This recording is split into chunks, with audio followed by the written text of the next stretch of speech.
The church doors swung open to a scene of absolute chaos. Mara Whitlock stood frozen in the doorway, her sister's abandoned wedding dress pooling at her feet like spilled milk. 200 people stared. The groom, a man she'd never spoken to, stood rigid at the altar, holding an infant that wouldn't stop screaming. Her sister was gone. The money was gone. And every eye in that frontier town was turning toward her with the same venomous question. What are you going to do about this? If you want to see how this impossible situation unfolds, stay until the end. Hit that like button and drop a comment telling me what city you're watching from. I love seeing how far these stories travel. The morning had started wrong. Mara knew it the moment she woke to silence. Her sister Clara's bed was empty, sheets thrown back in a tangle that looked almost violent. The small room they shared above the general store felt too still, like the air after lightning strikes but before the thunder comes. She sat up, pressing her palm against the mattress where Clara should have been. Cold. Had been cold for hours. "Clara?" No answer. Just the creaking of floorboards below as Mr. Henderson opened the store the same way he had every morning for 20 years. Routine sounds, normal sounds. But nothing about this morning felt normal. Mara swung her legs out of bed, her bare feet hitting the rough wooden floor. The wedding dress hung on the wardrobe door, white fabric glowing in the early light like a ghost. Clara had spent weeks on that dress, stitching lace she'd ordered all the way from St. Louis, taking it in and letting it out as she changed her mind about the fit. Obsessing over it the way she obsessed over everything that made her the center of attention. The dress was still there. Clara was not. Mara moved to the window, pulling back the thin curtain. Main Street stretched below, already busy despite the early hour. Half the town would be heading to the church soon. Clara's wedding was the biggest event Cedar Ridge had seen in months. Maybe years. A white woman marrying Taza Nantan, an Apache rancher who'd built something real on land most folks said couldn't be farmed. People had been talking about it for weeks. Opinions split sharp as axe blades. She pressed her forehead against the cool glass, her breath fogging the window. Where would Clara go? Where could she go? The nearest town was a day's ride, and Clara had never saddled a horse in her life without complaining about it for a week afterward. Then Mara saw it. The ledger on Clara's dresser, lying open, the household money tin beside it. Empty. Her stomach dropped. She crossed the room in 3 steps, grabbed the ledger, flipped through pages she'd written herself. She'd been keeping the household accounts since their mother died 2 years ago, careful records of every cent earned and spent. The last page made her hands shake. Withdrawn, $340. For wedding expenses. Except there'd been no wedding expenses worth $340. The dress fabric had cost $18. The church was free. Mrs. Patterson was making the cake as a gift. Clara had been skimming money for weeks, maybe months, writing false entries that Mara had been too trusting to question. No, the word came out as a whisper.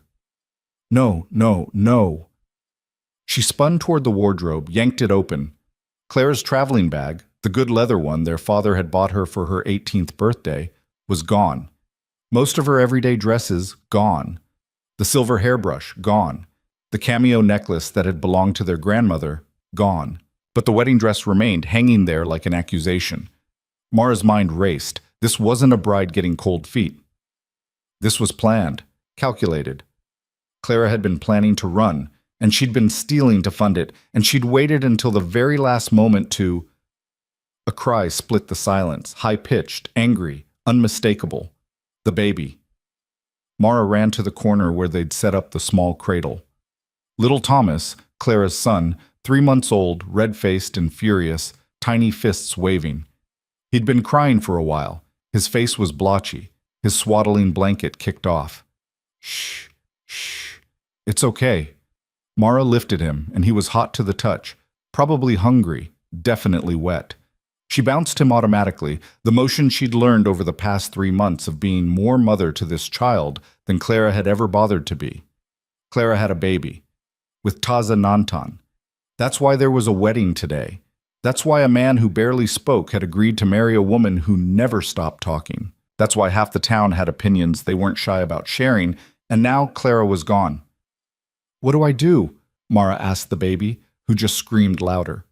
What am I supposed to do? A knock thundered on the door downstairs. Heavy. impatient. "Mara? Mara Whitlock?" Mr. Henderson's voice, urgent. "Is Clara ready? The church sent someone. They're asking why she's not there yet." Her throat closed. She looked at the baby in her arms, at the empty room, at the wedding dress that would never be worn. She had maybe 10 minutes before someone came upstairs. 10 minutes to figure out how to explain that the bride had vanished, that she'd stolen everything that wasn't nailed down, that she'd abandoned her own child without a second thought.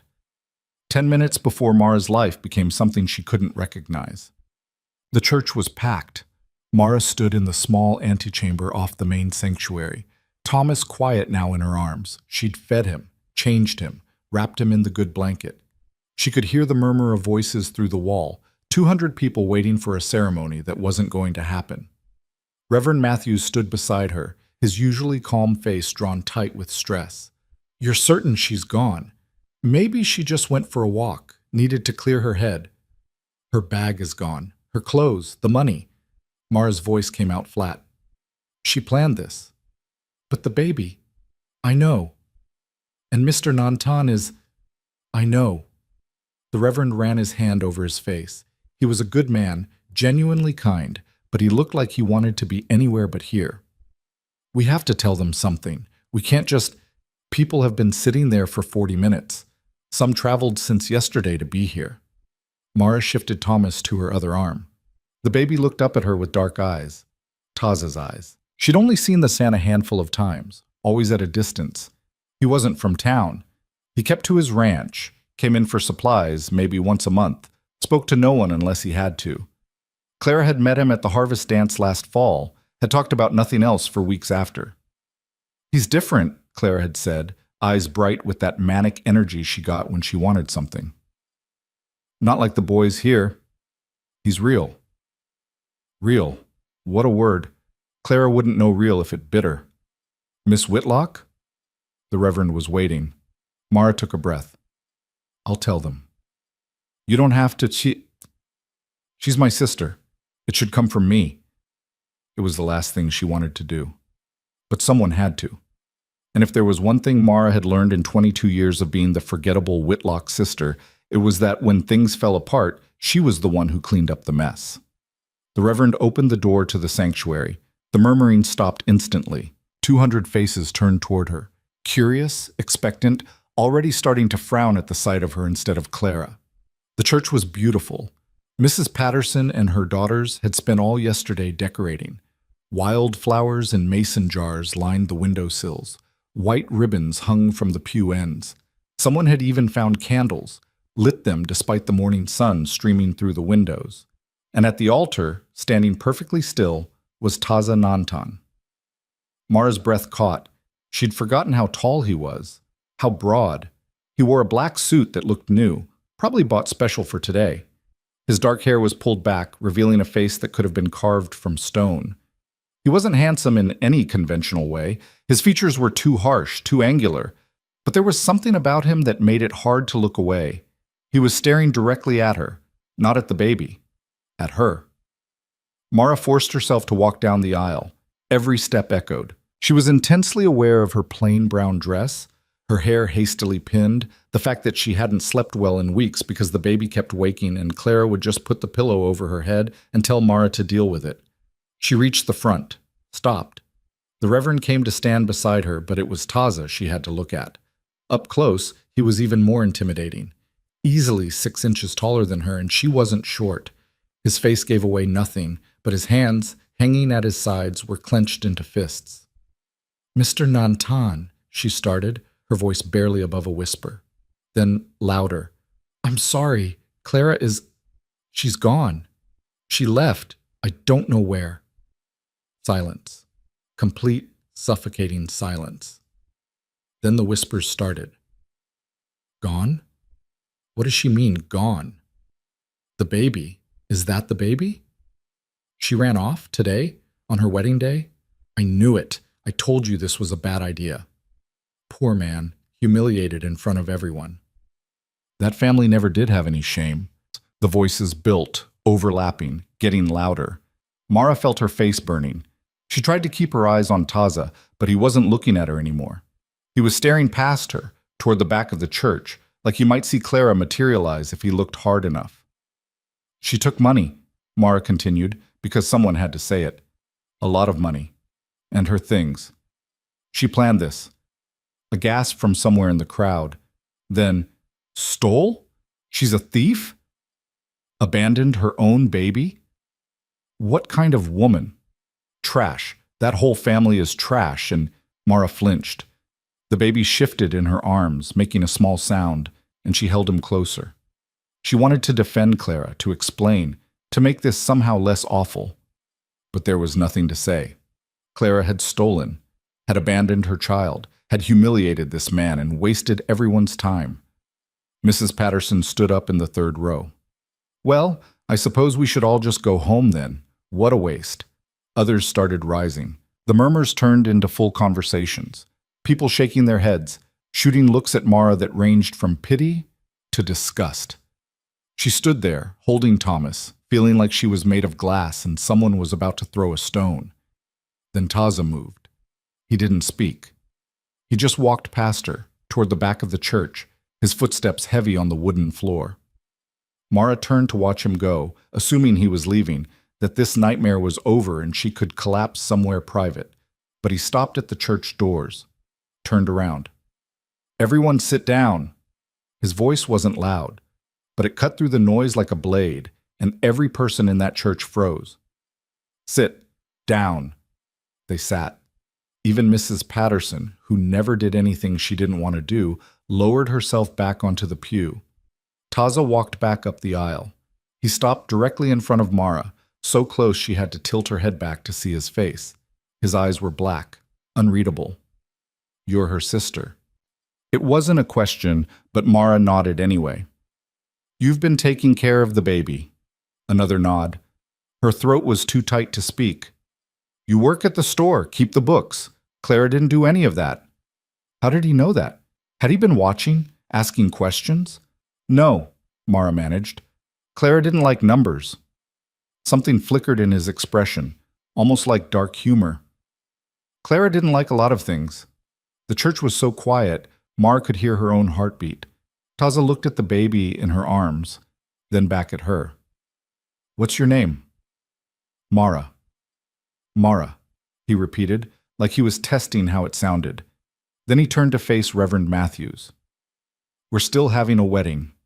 The Reverend's eyes went wide. I'm sorry, what? A wedding, right now. Taza gestured toward Mara. With her. The church erupted. You can't be serious. She's not the mother. This is insane. Mara couldn't breathe. She stared at Taza, certain she'd misheard. You can't mean... My son needs a mother. You've been acting as one already. His voice was matter-of-fact, like he was discussing the weather. You're here. She's not. Unless you have objections. Did she have objections? She had about 1,000. This was crazy. They didn't know each other. She'd never even spoken to him before 5 minutes ago. People didn't just marry strangers because the original bride ran off. But then she looked down at Thomas, who was watching her with those solemn, dark eyes, and she thought about what would happen if she said no. She'd go back to the room above the store, alone, with a baby that wasn't hers, but that she'd been caring for anyway, because Clara couldn't be bothered. She'd face the whispers, the judgment, the assumption that she'd known about Clara's plan, maybe even helped. The Whitlock name was mud in this town now, and she was the only Whitlock left to carry it. Or she could say yes to this strange, silent man who was offering her, what? A way out? A purpose? A reason to hold her head up? Her voice shook. She cleared her throat, tried again. I don't know you. No, Taza agreed. But you'll learn, and I'll learn you. That's how marriage works. Not usually right away. It doesn't. Was that almost a smile? His mouth didn't move, but something shifted in his eyes. Nothing about this is usual. True. Very true. Reverend Matthews stepped forward, hands raised. Now, let's think about this rationally. Marriage is a sacred commitment. You can't just substitute one bride for another. Why not? Taza's gaze didn't leave Mara's face. She's of age. She's here. The baby knows her, unless she's already promised to someone? No, Mara said quietly. She'd never been promised to anyone, never been courted, never been the girl anyone looked at twice. Clara was the pretty one, the charming one. Mara was the one who made sure the bills got paid and the laundry got done. Then we're wasting time. Taza turned back to the Reverend. Marry us. I need her consent, Mara. The way he said her name made her skin prickle. You want to marry me? It was the most absurd question she'd ever been asked. Want had nothing to do with this. Want was a luxury. This was survival. But when she opened her mouth, what came out was, yes. The Reverend looked like he might faint. This is highly irregular. This whole situation is irregular. Mrs. Patterson stood again, and this time her face held something different. Calculation. But if Mr. Nanton is willing to take responsibility for the child, and Miss Whitlock is agreeable, then perhaps it's the best solution for everyone involved. Martha, her husband started. Think about it, Harold. The alternative is that child becomes a ward of the town, and we all know what happens to those children. This way, he has a family, strange as it may be. Other voices joined in. She's right, it's practical, sir. Better than the scandal of raising a bastard alone. Mr. Nanton's ranch is prosperous. She'd be taken care of. At least someone's willing to clean up this mess. Mara felt dizzy. This was happening too fast. Everything was happening too fast. But Taza's hand was suddenly on her elbow, steadying her, and he was guiding her to stand beside him at the altar, and Reverend Matthews was opening his Bible with shaking hands. If you're both certain, we are, Taza said. Mara couldn't speak. She just nodded. Then I suppose, let us begin. Dearly beloved. The Reverend's voice washed over her. She heard maybe one word in three. The rest was just noise, mixing with the thundering of her pulse and the small sounds Thomas made as he settled against her chest. This wasn't how she'd imagined a wedding. She'd imagined it, of course. Every girl did. She'd pictured herself in a nice dress, maybe not as fancy as Clara's, but something pretty. She'd pictured a man who loved her, who'd courted her properly, who looked at her like she mattered. Not this. Not standing in a church full of strangers who'd just watched her sister destroy whatever dignity their family had left. Not marrying a man she didn't know to save a baby who wasn't hers. But when Taza took her free hand, his palm rough with calluses, his grip warm and surprisingly gentle, something in her chest unclenched. Do you, Mara Whitlock, take this man to be your lawfully wedded husband? The words stuck in her throat. She looked up at Taza, searching his face for what? Reassurance? Kindness? Some sign this wasn't a terrible mistake? He looked back at her, steady and unflinching. Then, so quietly that only she could hear, he said, It's okay. We'll figure it out. And somehow those words helped. I do, she whispered. And do you, Taza Nanton, take this woman to be your lawfully wedded wife? I do. No hesitation. His voice carried through the church like a vow carved in stone. Then by the power vested in me by the territory of New Mexico, I pronounce you husband and wife. The Reverend looked at them both, still clearly bewildered. I suppose you may kiss the bride. Taza leaned down. For a terrifying second, Mara thought he was actually going to kiss her, and she had no idea what to do about that. But he just pressed his lips to her forehead, brief and formal, and stepped back. Done, he said. And just like that, Mara Whitlock ceased to exist. She was Mara Nanton now, whatever that meant. The reception was chaos. Someone had already prepared food, Mrs. Patterson's promised cake, plus sandwiches and punch, and all the other things that had been arranged for Clara's wedding. It seemed wasteful to let it go uneaten, so people stayed, though the atmosphere was less celebration and more morbid curiosity. Mara sat in a corner, still holding Thomas, watching Taza speak with a small group of men. He was listening more than talking, his face giving away nothing. She wondered what they were saying to him, offering congratulations, expressing sympathy, warning him about the Whitlock family's terrible judgment. Well, Mara looked up. Mrs. Patterson stood over her, holding 2 cups of punch. She offered one to Mara. Thank you. That was quite a morning. The older woman settled into the chair beside her. How are you holding up? I don't know yet. Ask me tomorrow." Mrs. Patterson laughed, a dry sound. "Fair enough. For what it's worth, I think you did the right thing. That baby needs stability, and you've been providing it since the day he was born. Clara, Mrs. Patterson said firmly, is a selfish child who never grew up. I've known your family a long time, Mara. Your mother was good people. Your father worked hard, but Clara," she shook her head, "some people are just born thinking the world owes them something. You're not like her." Mara didn't know what to say to that. She'd spent her whole life being compared to Clara. Why can't you be more outgoing like your sister? Why can't you smile more? Why can't you be prettier, more fun, more something? To hear someone say she was better specifically because she wasn't like Clara felt strange. "Mr. Nanton seems like a good man," Mrs. Patterson continued. "Quiet, but solid. He's done well with that ranch, and he clearly cares about the baby, or he wouldn't have gone through with any of this." "He doesn't know me." "He will. Marriage is long. You'll have plenty of time to get acquainted." She patted Mara's knee. "And between you and me, better to marry a good man you'll learn to love than a charming man who'll break your heart." Was Taza a good man? Mara had no idea. She knew he hadn't run when things got difficult. That counted for something.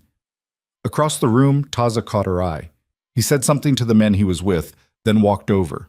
People watched him cross the room. They were all still watching everything, storing up details to gossip about later. "We should go," he said when he reached her. "Now?" "It's a 2-hour ride to the ranch. Best to leave while the day's still young." He looked at Thomas. "He travel okay?" "I think so. I've never taken him on a horse." "He'll be fine. I brought the wagon." Of course he had. He'd come prepared for a wife and a baby. He'd just gotten a different wife than expected. Mara stood, her legs unsteady. Mrs. Patterson rose too, giving her a quick, surprising hug. "You take care of yourself, girl. And if you need anything, you send word, you hear?" "Thank you." There were other goodbyes, brief, awkward. Most people didn't know what to say to her. A few women offered quiet congratulations. Most just stared. Taza led her outside where a simple wagon waited. It wasn't fancy, just a flat bed with a bench seat pulled by 2 sturdy horses. Her trunk, when had someone fetched her trunk, was already loaded in the back. "I had your things brought over from the store," Taza said, seeing her look. "Henderson said you didn't have much." She didn't. 1 trunk, total. Everything she owned in the world. Taza helped her up onto the seat, his hands firm at her waist. Then he took Thomas, holding the baby with unexpected ease while Mara settled. He handed Thomas back and climbed up beside her. "You ever been out toward the mesa?" he asked, taking the reins. "No." "It's different from town. Quieter." Quiet sounded good. Mara was so tired of noise, of voices, of people looking at her and whispering. Taza clicked his tongue, and the horses started moving. Cedar Ridge began to fall away behind them. The church, the store, the small houses clustered along Main Street. Everything she'd ever known, shrinking into the distance. She held Thomas closer and tried not to think about the fact that she'd just married a complete stranger and was heading into the middle of nowhere with him. "You scared?" Taza asked after they'd been riding for maybe 20 minutes. "Yes." "Of me?" "I don't know you well enough to be scared of you yet." He made a sound that might have been a laugh. "That's honest." "You asked." "Most women would lie, say they're fine." "I'm not most women." "No," he agreed, glancing at her. "I don't think you are." They rode in silence after that. The landscape changed gradually. Fewer trees, more open space, red dirt and scrub grass and rock formations that looked like they'd been here since the beginning of time. The sky stretched huge and blue overhead, no clouds anywhere. Mara had never been comfortable with silence. Clara had filled every quiet moment with chatter, and Mara had learned to do the same, asking questions, making observations, anything to keep conversation flowing. But with Taza, the silence didn't feel awkward. It felt intentional, like he was thinking, processing, sorting through whatever had just happened. She should probably be doing the same, but her mind was blank, exhausted, refusing to work properly. Thomas fell asleep in her arms, his small body warm and trusting. She looked down at him, at his impossibly tiny fingers, his soft dark hair. He looked like Taza, would probably grow to look more like him. Would he remember Clara at all? Or would he grow up thinking Mara was his mother, never knowing that the woman who gave birth to him had cared so little that she'd run? Does he have a name? Taza asked suddenly. Mara blinked. Thomas. Clara named him Thomas. You call him that? Sometimes, mostly just baby. We can change it, if you want. Could you do that? Just change a baby's name? It seemed wrong, somehow. But then again, everything about this situation was wrong, so maybe wrong was the new normal. What would you call him? She asked. Taza was quiet for a moment. My father's name was Talon. It means rain bear in our language, but that might be too much for a boy to carry. I like it, Mara said, and she did. It sounded strong, significant. Better than Thomas, which was just a name Clara had picked because she'd once known a boy named Thomas who she thought was handsome. You sure? Yes. Then we'll call him Talon. Taza glanced at the sleeping baby. Hear that, son? You've got a new name. Talon. Their son had a new name, and she had a new name, and everything was new and terrifying and completely out of her control. Can I ask you something? Mara's voice came out smaller than she intended. Go ahead. Why did you do it? Why did you really marry me instead of just calling the whole thing off? Taza didn't answer right away. He kept his eyes on the road, his hands steady on the reins. When he finally spoke, his voice was careful. Clara wanted things. The dress, the wedding, everyone watching. She wanted to feel special. He said it without judgment, just stating facts. But when it came to what mattered, taking care of Talon, building a life, she wasn't interested. I knew that before today. Mara's breath caught. You knew she was going to run? No, but I knew she wasn't happy. Knew she felt trapped. I hoped. He shrugged. Doesn't matter what I hoped. Then why go through with marrying anyone at all? Because Talon deserves better than being raised by someone who sees him as a mistake. And you... He looked at her directly now, something intense in his gaze. You showed up, when it would have been easier to hide. You stood there holding my son and told the truth, even though it hurt. That takes strength. Mara felt heat rise in her face. I didn't have a choice. Everyone has a choice. You could have walked away, let someone else deal with it. But you didn't. She hadn't thought about it like that. It had just seemed like the obvious thing to do, the only thing to do. Someone had to face the disaster Clara had created, and Clara wasn't there, so it fell to Mara. Like everything always did, but maybe that was its own kind of choice. I won't pretend this is a love match, Taza continued. I'm not going to lie to you and say I married you because I've been secretly watching you and falling for you from afar. That's not what this is. I know. But I think we can make it work. You need a home, Talon needs a mother, and I need... He trailed off, then shook his head. I need help.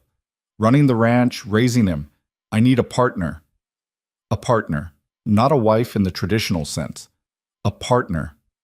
What do you expect from me? Mara asked. In this partnership? Take care of Talon, help around the house. If you can read and write, I can. I kept the books at the store. Good. Then you can help with the ranch accounts too. I'm not good with numbers. He shifted the reins to one hand. In return, you'll have a roof, food, safety. I won't hurt you or force you to do anything you don't want to do. You'll be my wife in name and law, but what that means beyond that, he gestured vaguely. We'll figure it out as we go. It was the most he'd said at once since they'd met, and Mara found herself studying his profile. There was something almost vulnerable in the way he spoke about figuring things out, like he was just as uncertain as she was, even if he hid it better. Okay, she said, we'll figure it out. He nodded once, satisfied. They rode the rest of the way without speaking. The sun climbed higher and Mara's arms grew tired from holding Talon, but she didn't complain. This was her life now. Might as well get used to it. The ranch appeared gradually, first just a distant shape on the horizon, then resolving into a house, a barn, corrals, fencing. It was bigger than she'd expected, more established. The house was adobe, single story, with a covered porch running along the front. Not fancy, but solid, built to last. Taza pulled the wagon up to the house and set the brake. Home. he said simply. Home. Such a strange word. Mara had lived above the store her whole life. That had been home. This was just a building she'd never seen before, in a place so remote she couldn't see another structure in any direction. But Talon was stirring in her arms, waking up, and Taza was already climbing down, reaching up to help her, and there was no point in dwelling on what was or wasn't home. This was where she lived now. She'd just have to make the best of it. Taza lifted her down from the wagon, his hands strong and sure, and for just a moment they stood very close, close enough that she could see flecks of amber in his dark eyes. Then he stepped back, breaking the moment, and turned to unload her trunk. I'll show you inside, Mum, he said. Get you settled. Mara followed him up the porch steps, Talon heavy in her arms, her heart beating too fast. The door swung open to reveal a dim interior. She could make out a table, chairs, shelves. Taza stood aside, letting her enter first. Welcome home, Mara. She stepped across the threshold into her new life, leaving everything she'd ever known behind. And somewhere, probably very far away by now, Clara was running. But Mara wasn't running anymore. She was finally standing still. The house was darker inside than Mara expected, her eyes needing a moment to adjust from the harsh sunlight. The main room was larger than it looked from outside, with a stone fireplace dominating one wall and windows that let in strips of light across wooden floors that needed sweeping. A table sat in the center, surrounded by mismatched chairs. Shelves lined the walls, holding dishes, tools, books even. The air smelled like dust and old smoke and something else she couldn't quite place. Sage, maybe. Kitchen's through there, Taza gestured to a doorway on the left. 2 bedrooms down that hall. The bigger one's mine. The smaller one has a bed and a cradle. He said it matter-of-factly. No embarrassment, just stating arrangements. Separate bedrooms. Mara felt something unknot in her chest that she hadn't realized was tight. I'll bring your trunk to your room, he continued, already moving back toward the door. There's a well out back. Water's good. Privy's past the barn. Then he was gone, leaving her standing in the middle of this strange house with Talon starting to fuss in her arms. Mara walked slowly through the space, taking inventory.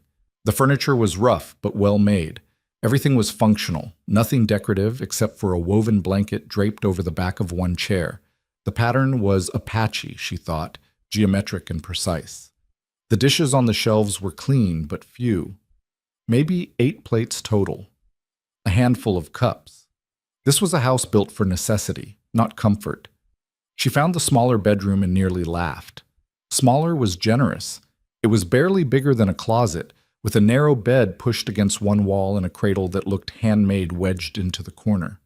But there was a window, at least, and when she looked out she could see the land stretching away toward distant mesas, red and gold in the afternoon light. Talon was crying in earnest now. Hungry again, probably. Mara sat on the edge of the bed. The mattress was thin but adequate, and started to feed him from the bottle she'd prepared that morning. That morning. It felt like a year ago. Heavy footsteps in the hall, then Taza appeared in the doorway with her trunk balanced on one shoulder, like it weighed nothing. Where do you want this? Just set it anywhere. I'll unpack later. He lowered it to the floor, then straightened, looking at her feeding Talon. His expression was unreadable. You've been doing this the whole time, he said. It wasn't a question. Clara tried it first, but she didn't like it. Said it made her feel like cattle. Taza's jaw tightened, the first real emotion she'd seen break through. She said that about our son. She said a lot of things. He was quiet for a moment, watching Talon drink, then, I should have known better. I did know better. I just thought... He shook his head. Doesn't matter now. You thought maybe she'd change once the baby came. Something like that. Mara adjusted Talon in her arms, wiping milk from his chin. People don't really change. They just get better at hiding what they already are. Taza looked at her sharply, like she'd surprised him. That's dark. That's experience. A beat of silence, then he moved back toward the door. I've got work to do. Cattle need checking, fence needs mending. There's food in the kitchen, bread, some dried meat, eggs if the hens cooperated this morning. Make yourself something if you're hungry. What about you? I'll eat later. When? He paused. When I'm done working. That's not an answer. It's the only one I've got. but there was something almost amused in his voice. "You don't have to worry about me, Mara. I've been taking care of myself for a long time." "You have a wife now. That's supposed to change things." "Is it?" He leaned against the door frame, studying her. "You've been married all of 2 hours and you're already telling me how it works?" "Someone has to." This time he definitely almost smiled. "Fair enough. I'll be back before dark. Don't go wandering off. It's easy to get lost out here if you don't know the land." Then he was gone again, his boots echoing down the hall and out the front door. A minute later, she heard the wagon moving, heading out toward wherever the cattle were. Mara sat in the quiet house, alone except for Talon, and tried to figure out what she was supposed to do now. The answer came from the baby, who finished eating and immediately spit up all over both of them. Right. She had work to do too. The next few hours passed in a blur of basic survival. She found cloths to clean up Talon and herself, located a basin to wash the soiled fabric, discovered that the pump at the kitchen sink worked but was stiff from disuse, changed Talon's diaper using the last clean cloth from the small supply she'd brought, which meant she needed to wash more immediately. Went outside to find the well Taza had mentioned, which was thankfully close to the house, and hauled up bucket after bucket of cold, clear water. The privy was indeed past the barn, a good 100 yards from the house, which would be miserable in winter, but at least kept the smell distant. The barn itself was neat, organized, tools hung on walls and hay stacked in the loft. Several chickens scattered when she walked past, clucking indignantly. Back in the house, she hung the wet cloths on a line she found strung between 2 posts behind the kitchen. Then she put Talon down in the cradle. He was getting drowsy again, thank goodness, and went to investigate the kitchen properly. It was barely a kitchen at all. A stove, a sink, some shelves holding supplies. She found the bread Taza had mentioned, wrapped in cloth. It was homemade, dense, and dark, probably a few days old but not moldy. The dried meat was venison, tough as leather but edible. 3 eggs in a bowl, still specked with dirt and feathers. Her stomach growled, reminding her she hadn't eaten since yesterday. The wedding breakfast she'd planned to have with Clara felt like something from another lifetime. Clara. Where was she now? Had she made it to the next town, further? Was she thinking about Talon at all, or had she already pushed him out of her mind the way she pushed out everything inconvenient? Mara slammed a pan onto the stove harder than necessary, making a satisfying clang. Thinking about Clara wouldn't help anything. Clara was gone. And good riddance. She fried the eggs in lard she found in a crock, tore off chunks of bread to toast on the stovetop. The eggs were fresh, the yolks bright orange. She ate standing at the counter, too hungry to bother with plates or sitting down.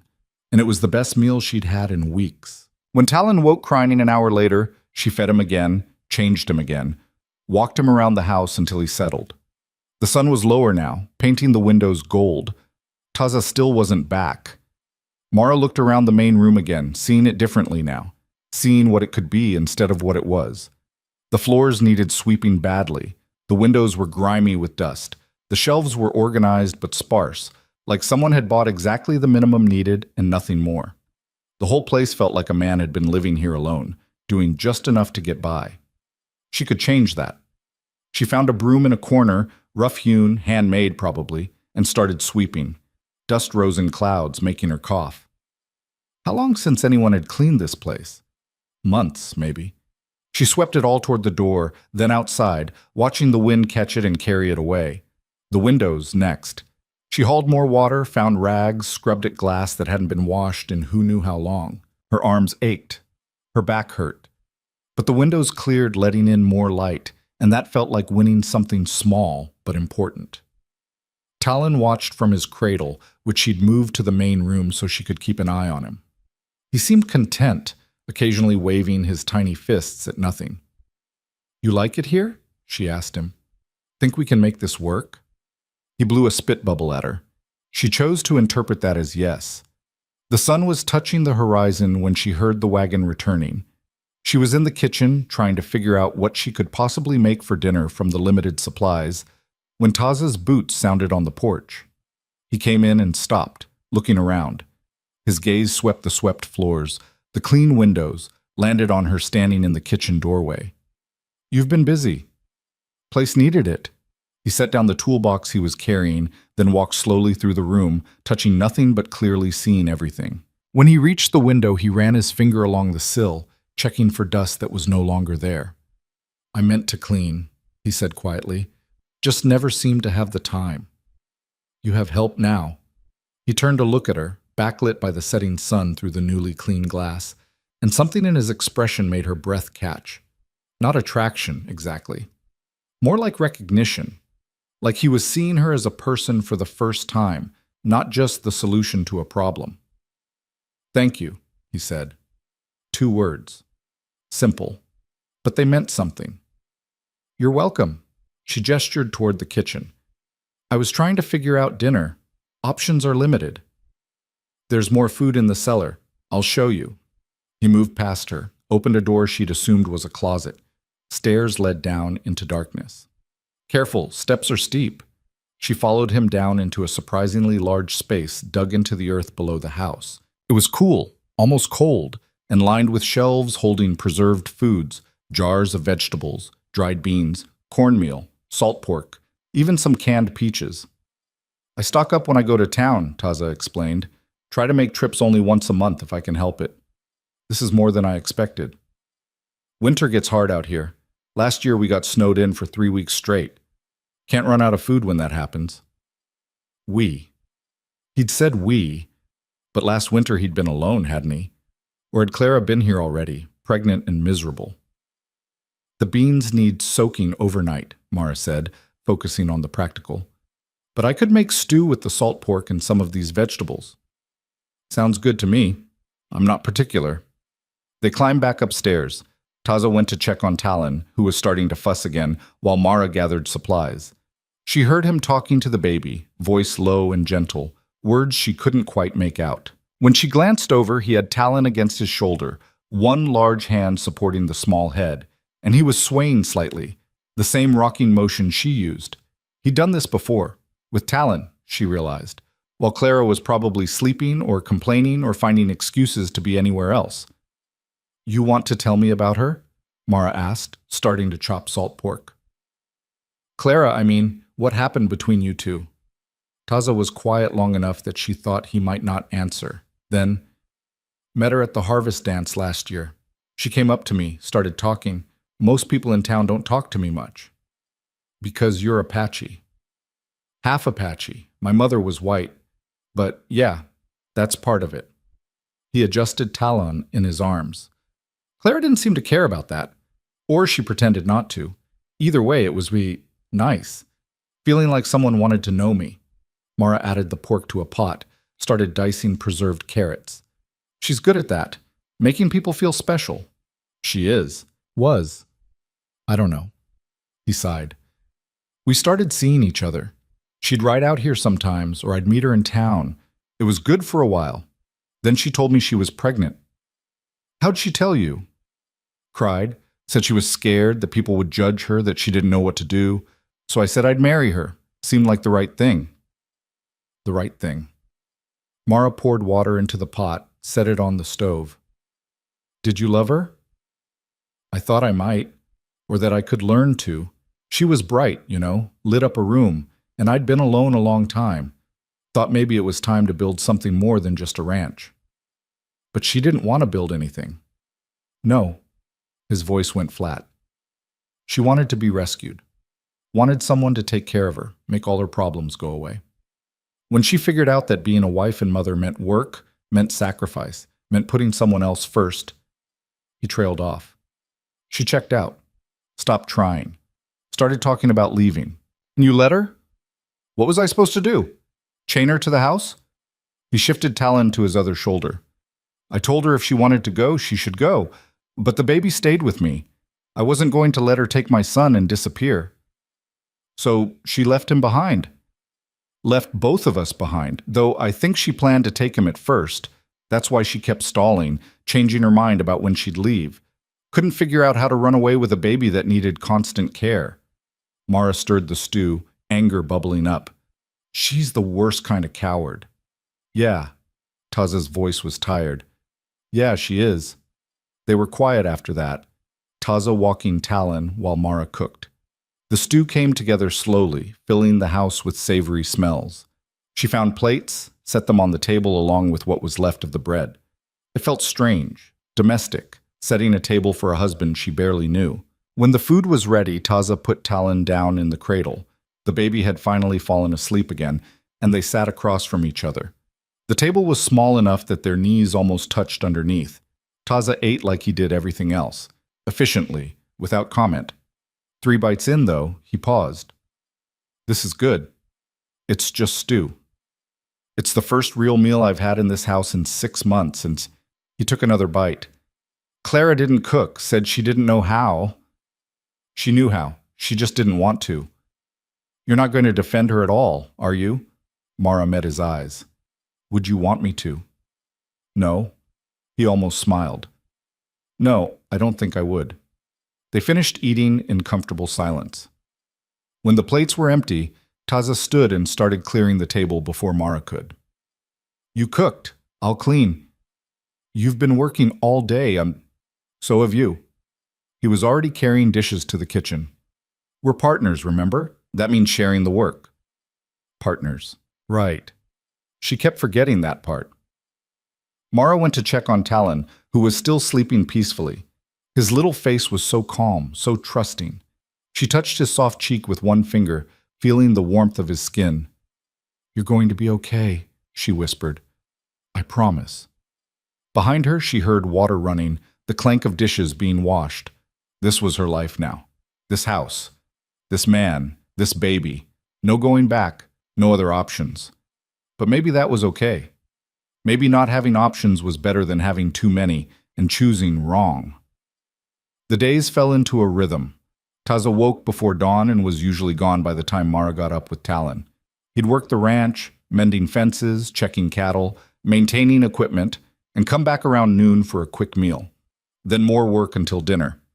After dinner, he'd spend time with Talon, teaching Mara things about the ranch, or simply sitting in quiet while she sewed or cleaned or organized. They spoke more than Mara expected. Not constant conversation like Clara would have demanded, but real exchanges. Taza explained how the ranch worked, the rotation of pastures, the spring where the cattle watered, the markers that defined his property lines. Mara told him about keeping books, showed him her system of recording expenses and income.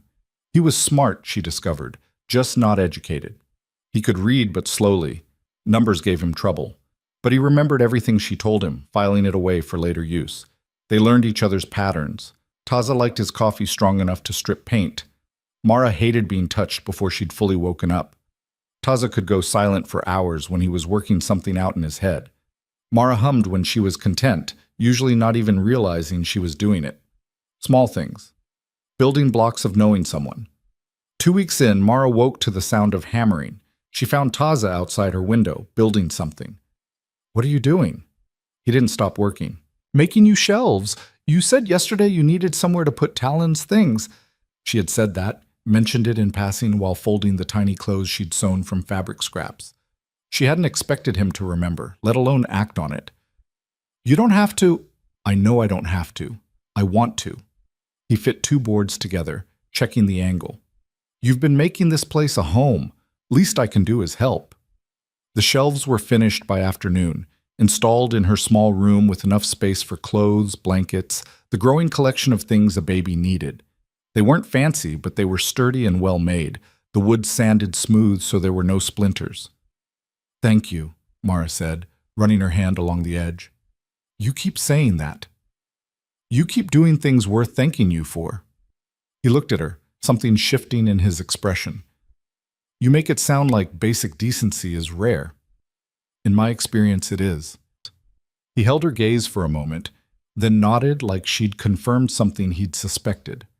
"I'm going to try to be better than your experience." And he left before she could figure out how to respond to that. 3 weeks in, Talon smiled for the first time. Mara was feeding him, making faces like she always did, when his whole face lit up in a gummy grin that made her heart stop. "Taza!" She didn't even think, just called for him. "Taza, come here." He appeared in the doorway, concerned. "What's wrong?" "Nothing's wrong. Look." She made another face at Talon, and the baby smiled again, bigger this time. Taza's entire demeanor changed. He crossed the room in 3 strides, crouched beside them, staring at his son with an expression of pure wonder. "Do it again," he said. Mara made another silly face. Talon smiled, then kicked his legs happily, clearly enjoying the attention. "He's happy," Taza said, voice rough. "He's actually happy." "Of course he's happy. He's fed, warm, safe." "No." Taza shook his head.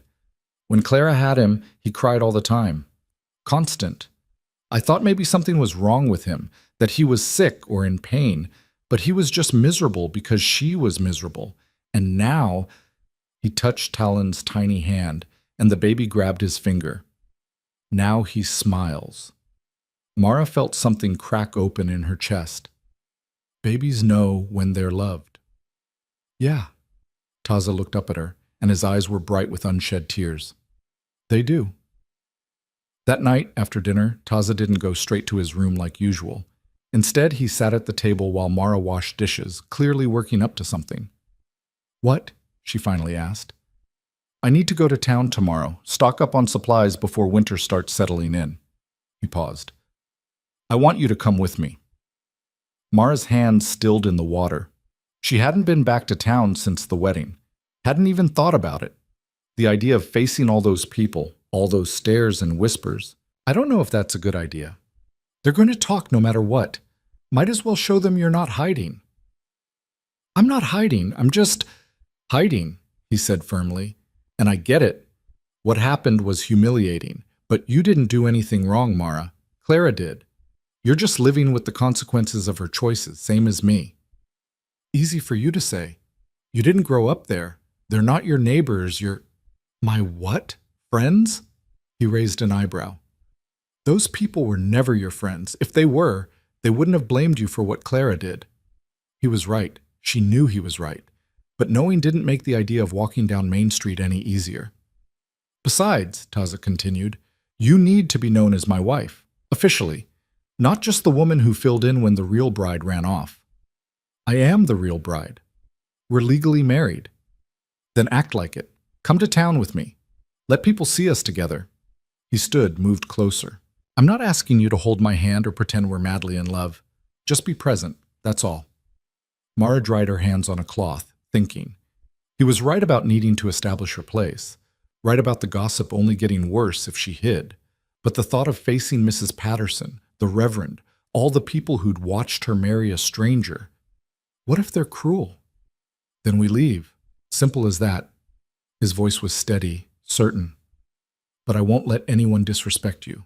You're a Nantan now. That means something." Did it? She barely felt like a Whitlock anymore, let alone a Nantan. But maybe that was the point. Maybe it was time to figure out who Mara Nantan was. "Okay," she said quietly. "I'll go." "Good." He headed toward his room, then paused. "Wear something nice if you have it. Not for them. For you. So you feel strong." After he disappeared down the hall, Mara went to her trunk.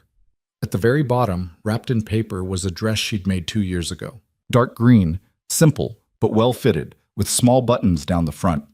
She'd made it for herself, planning to wear it to church, but Clara had borrowed it and spilled wine on it and ruined the skirt. Mara had cut the stain away and hemmed it shorter, but she'd never worn it after that. It felt tainted. Now she held it up, examining it in the lamplight.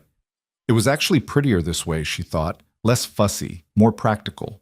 She'd wear it tomorrow, not for the town, for herself. Like Taza said. The ride into town took 2 hours, same as before, but it felt longer with Mara's nerves stretched tight. She held Talon in her lap, dressed in a clean outfit she'd sewn from soft cotton. Taza wore his good shirt, his hair tied back neatly. They looked like what they were, a family going to town for supplies. Except they weren't really a family. Not yet. Maybe not ever. Mara still slept in the small room, and Taza in his. They ate together, worked together, cared for Talon together. But there was a distance between them still, a careful boundary neither crossed. "You're thinking too loud," Taza said, breaking the silence. "How can thinking be loud?" "You get this look, like you're arguing with someone in your head." "Maybe I am. Who's winning?" Despite herself, Mara smiled. Haven't decided yet. They reached town just before noon. Main Street looked exactly the same. Same buildings, same dust, same people going about their business. But when Taza pulled the wagon to a stop outside the general store, heads turned. Conversation paused, then started again, faster. Ignore them, Taza said quietly.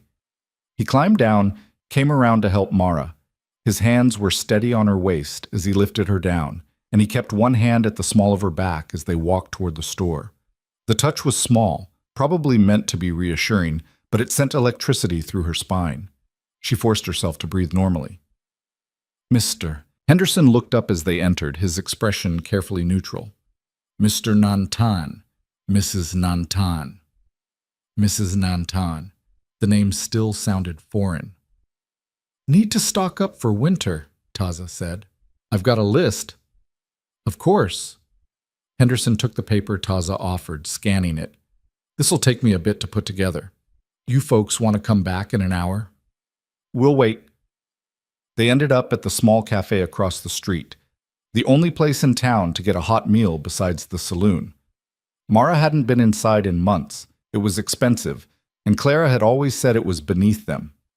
But Taza held the door open, and Mara walked in with Talon in her arms and her head held high. Every person in the cafe turned to look. Mara felt their stares like physical weight, judging, measuring, finding her wanting. She almost turned around, almost ran. Then Taza's hand was on her back again, gentle but firm, guiding her to a table by the window. Coffee? He asked, as casual as if they ate here every week. Please. The waitress, a girl maybe 16, new since Mara last came here, approached nervously. What can I get you? 2 coffees, whatever the lunch special is, twice. Taza didn't even look at the menu. Yes, sir. The girl scurried away. Across the room, Mara heard whispers. She caught fragments. Nerve! Showing her face. That poor baby. Heard she knew the whole time. Her hands trembled. She set Talon down in her lap, focusing on him instead of the voices. Look at me, Taza said quietly. She did. His dark eyes were steady, calm. They don't matter. The only people at this table are you, me, and Talon. Everyone else is just noise. Easy to say when they're not talking about you. They talk about me plenty, have since I was born, half-breed, savage, squatter on land that should belong to white men. He sipped his coffee, unbothered. I stopped caring what they thought a long time ago. You should too. I'm not like you. No, he agreed. You're stronger. You just don't know it yet. The food came, beef stew, bread, more coffee.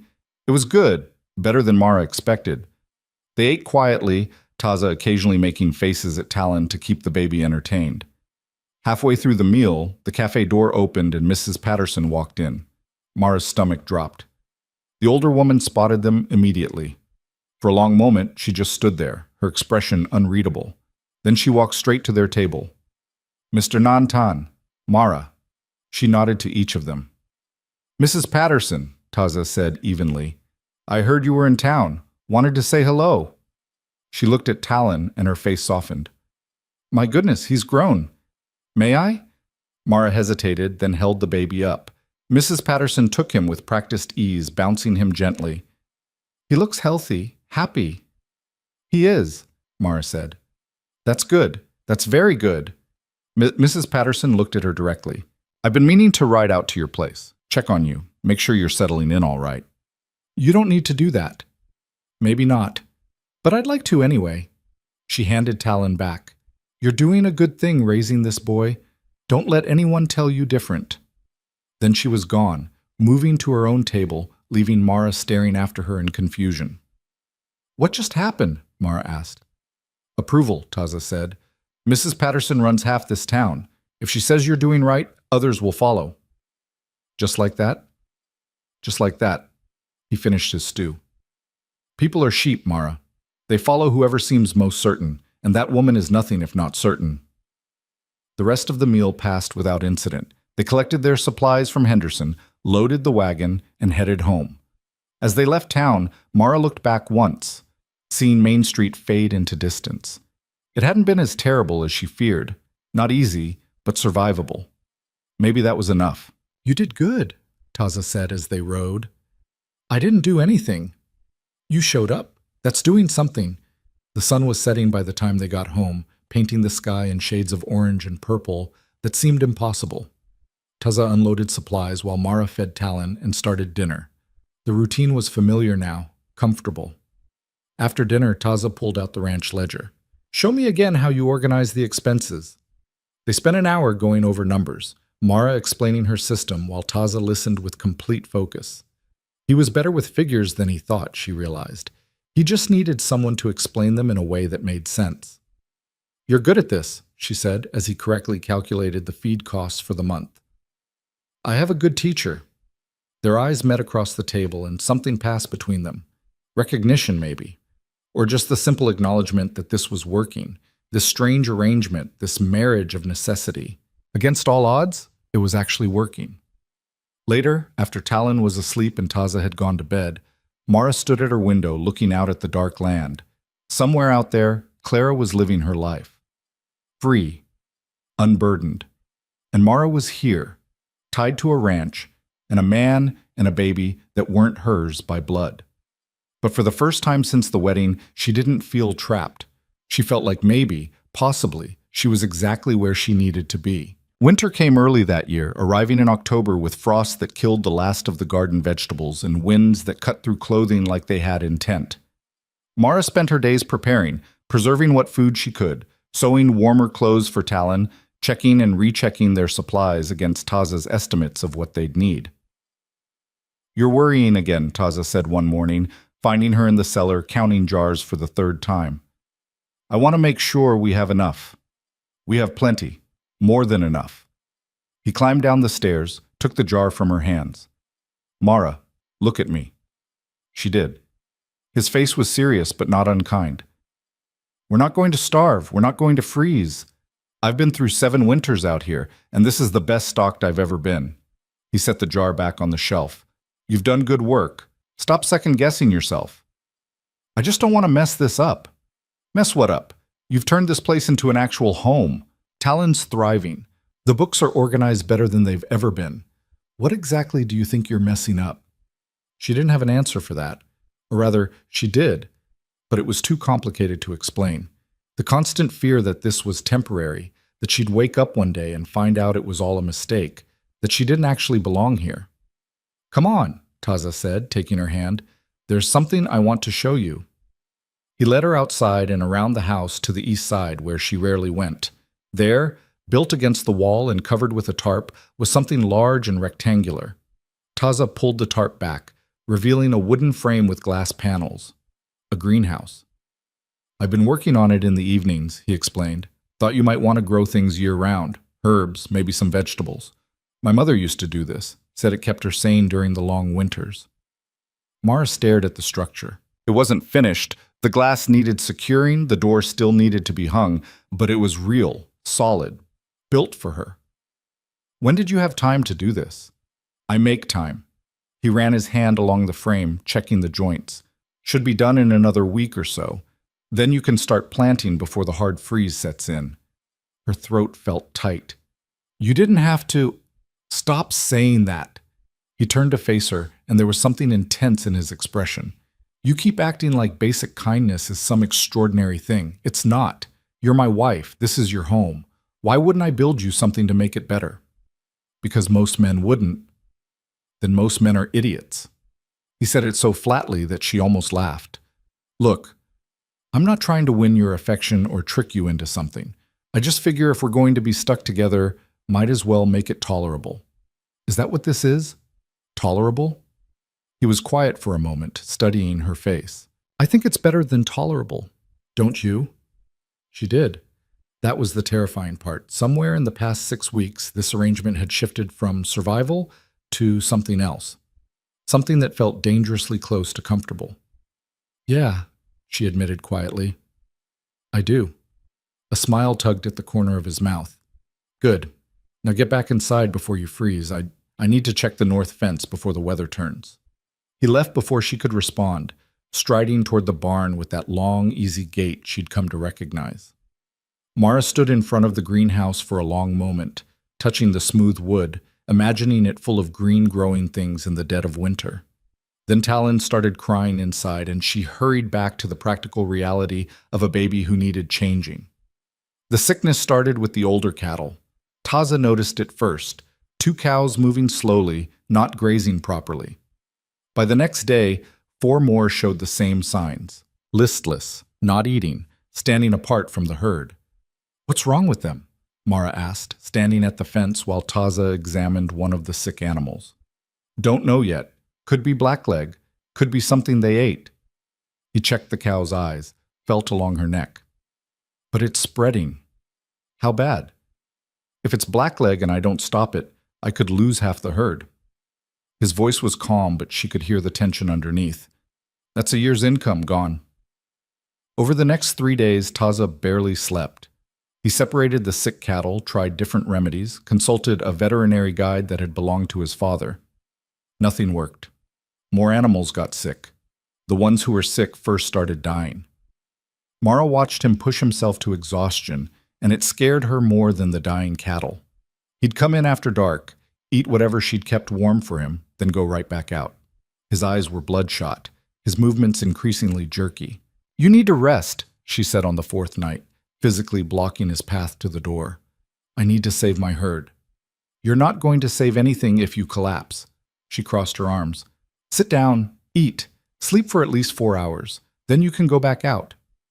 "Mara, I'm not asking." Her voice was sharper than she intended. "You told me we're partners. Partners don't let each other work themselves to death."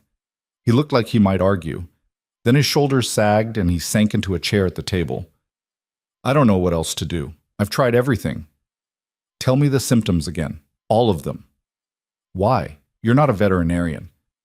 "No, but I can read and think, same as you. Maybe a fresh perspective helps." He rubbed his face with both hands. "Lethargy, loss of appetite, swelling in the throat and chest, difficulty breathing, high fever, death within 3 to 5 days of first symptoms." Mara thought back to the medical books she'd read when their mother was sick. Different subject, same principles maybe. What about their water source? What about it? Where do they drink? The spring, mostly. There's a creek on the south end, but this time of year it's mostly dry. And the sick ones, are they all from the same part of the range? Taza frowned.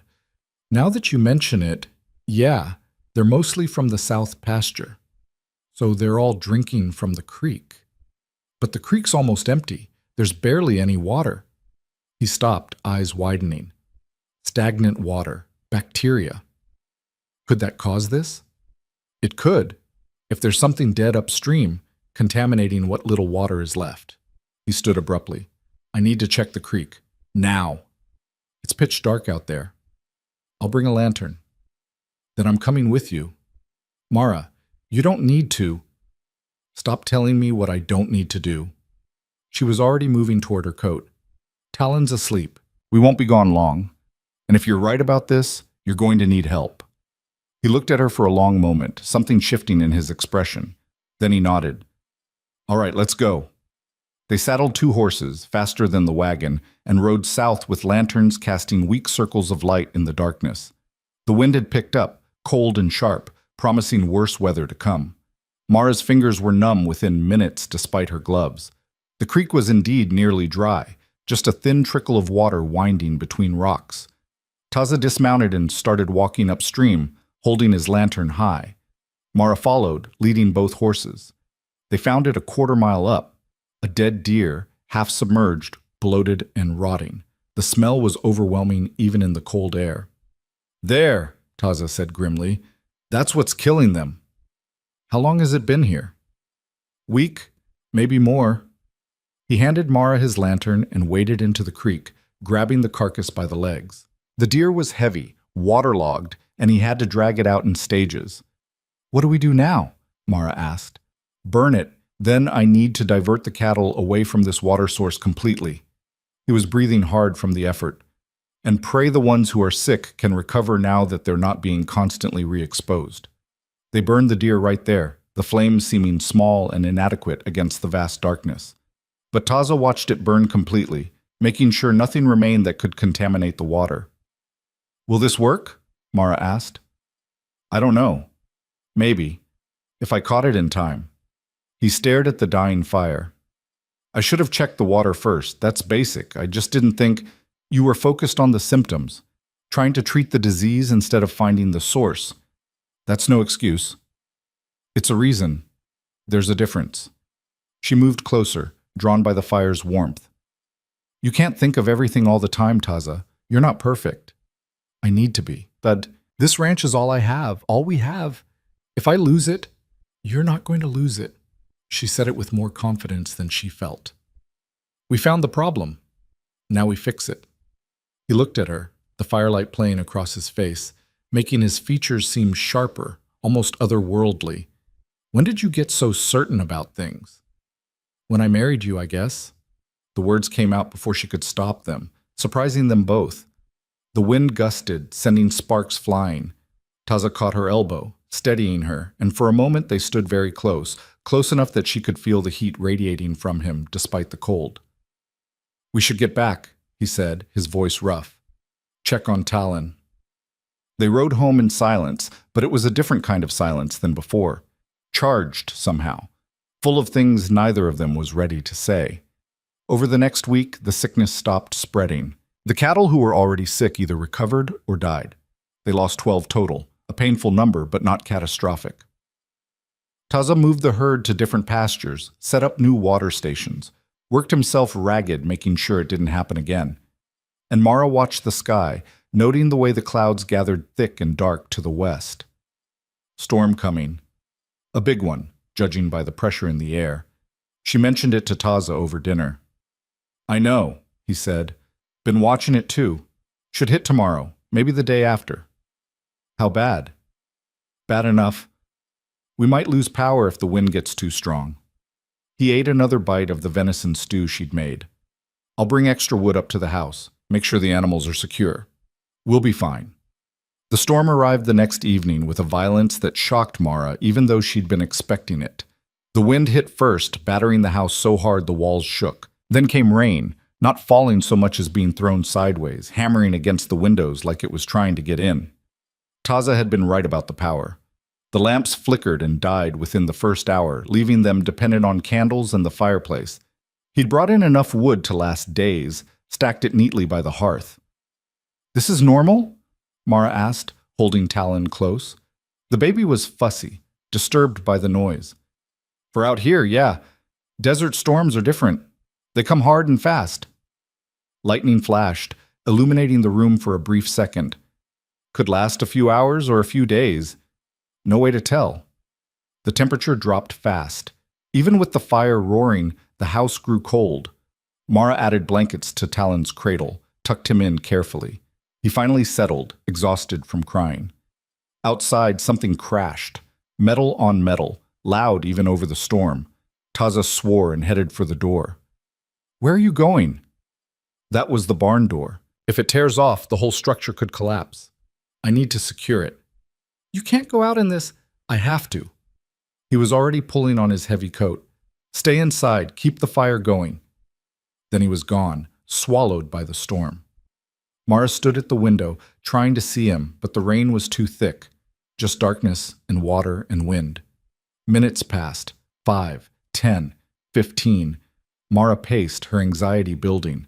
What if something fell on him? What if he was hurt? She'd never forgive herself for letting him go out there alone. When the door finally banged open, she nearly cried with relief. Taza stumbled in, soaked through, bleeding from a cut over his left eye. "You're hurt." "I'm fine. Barn door caught me when it swung." He shrugged off his coat, dripping water everywhere. "It's secure now. Sit down. Let me look at that." "Mara, sit." She was already getting clean cloths, warm water from the kettle she'd kept on the fire. "You can argue or you can let me help. Choose." He sat, watching her warily as she approached. The cut wasn't deep, but it was bleeding freely, running down the side of his face in a thin red line. Mara dabbed at it gently, cleaning away the blood. He winced, but didn't pull away. This close, she could see details she'd never noticed before. A small scar on his jaw. The exact pattern of black and amber in his eyes. The way his breath came a little too fast, whether from exertion or something else she couldn't tell. "You scared me," she said quietly. "I was gone 20 minutes. "I know, but I didn't know if you were okay." She pressed the cloth against the cut, applying pressure. "I didn't know if you'd come back."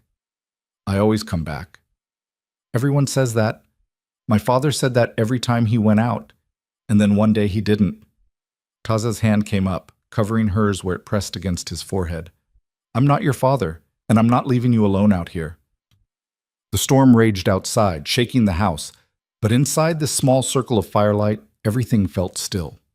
Mara was intensely aware of his hand on hers, the warmth of his skin, the way he was looking at her like he was seeing something new. "The cut stopped bleeding," she managed. "Then you can let go." "I know." But neither of them moved. Thunder cracked, so loud it rattled the dishes. Talon whimpered in his sleep but didn't wake. The moment broke, and Mara stepped back, her hands shaking slightly as she set the bloody cloth aside. "You should change," she said, not meeting his eyes. "Your clothes are soaked." "Yeah." But he didn't move immediately. "Mara, I'll make coffee, help warm you up." She escaped to the kitchen, her heart hammering. What was happening? What had that been? Just proximity, probably. Just the stress of the storm and her worry about him. Nothing more. Except it felt like more. Taza emerged a few minutes later in dry clothes, his hair loose and dripping.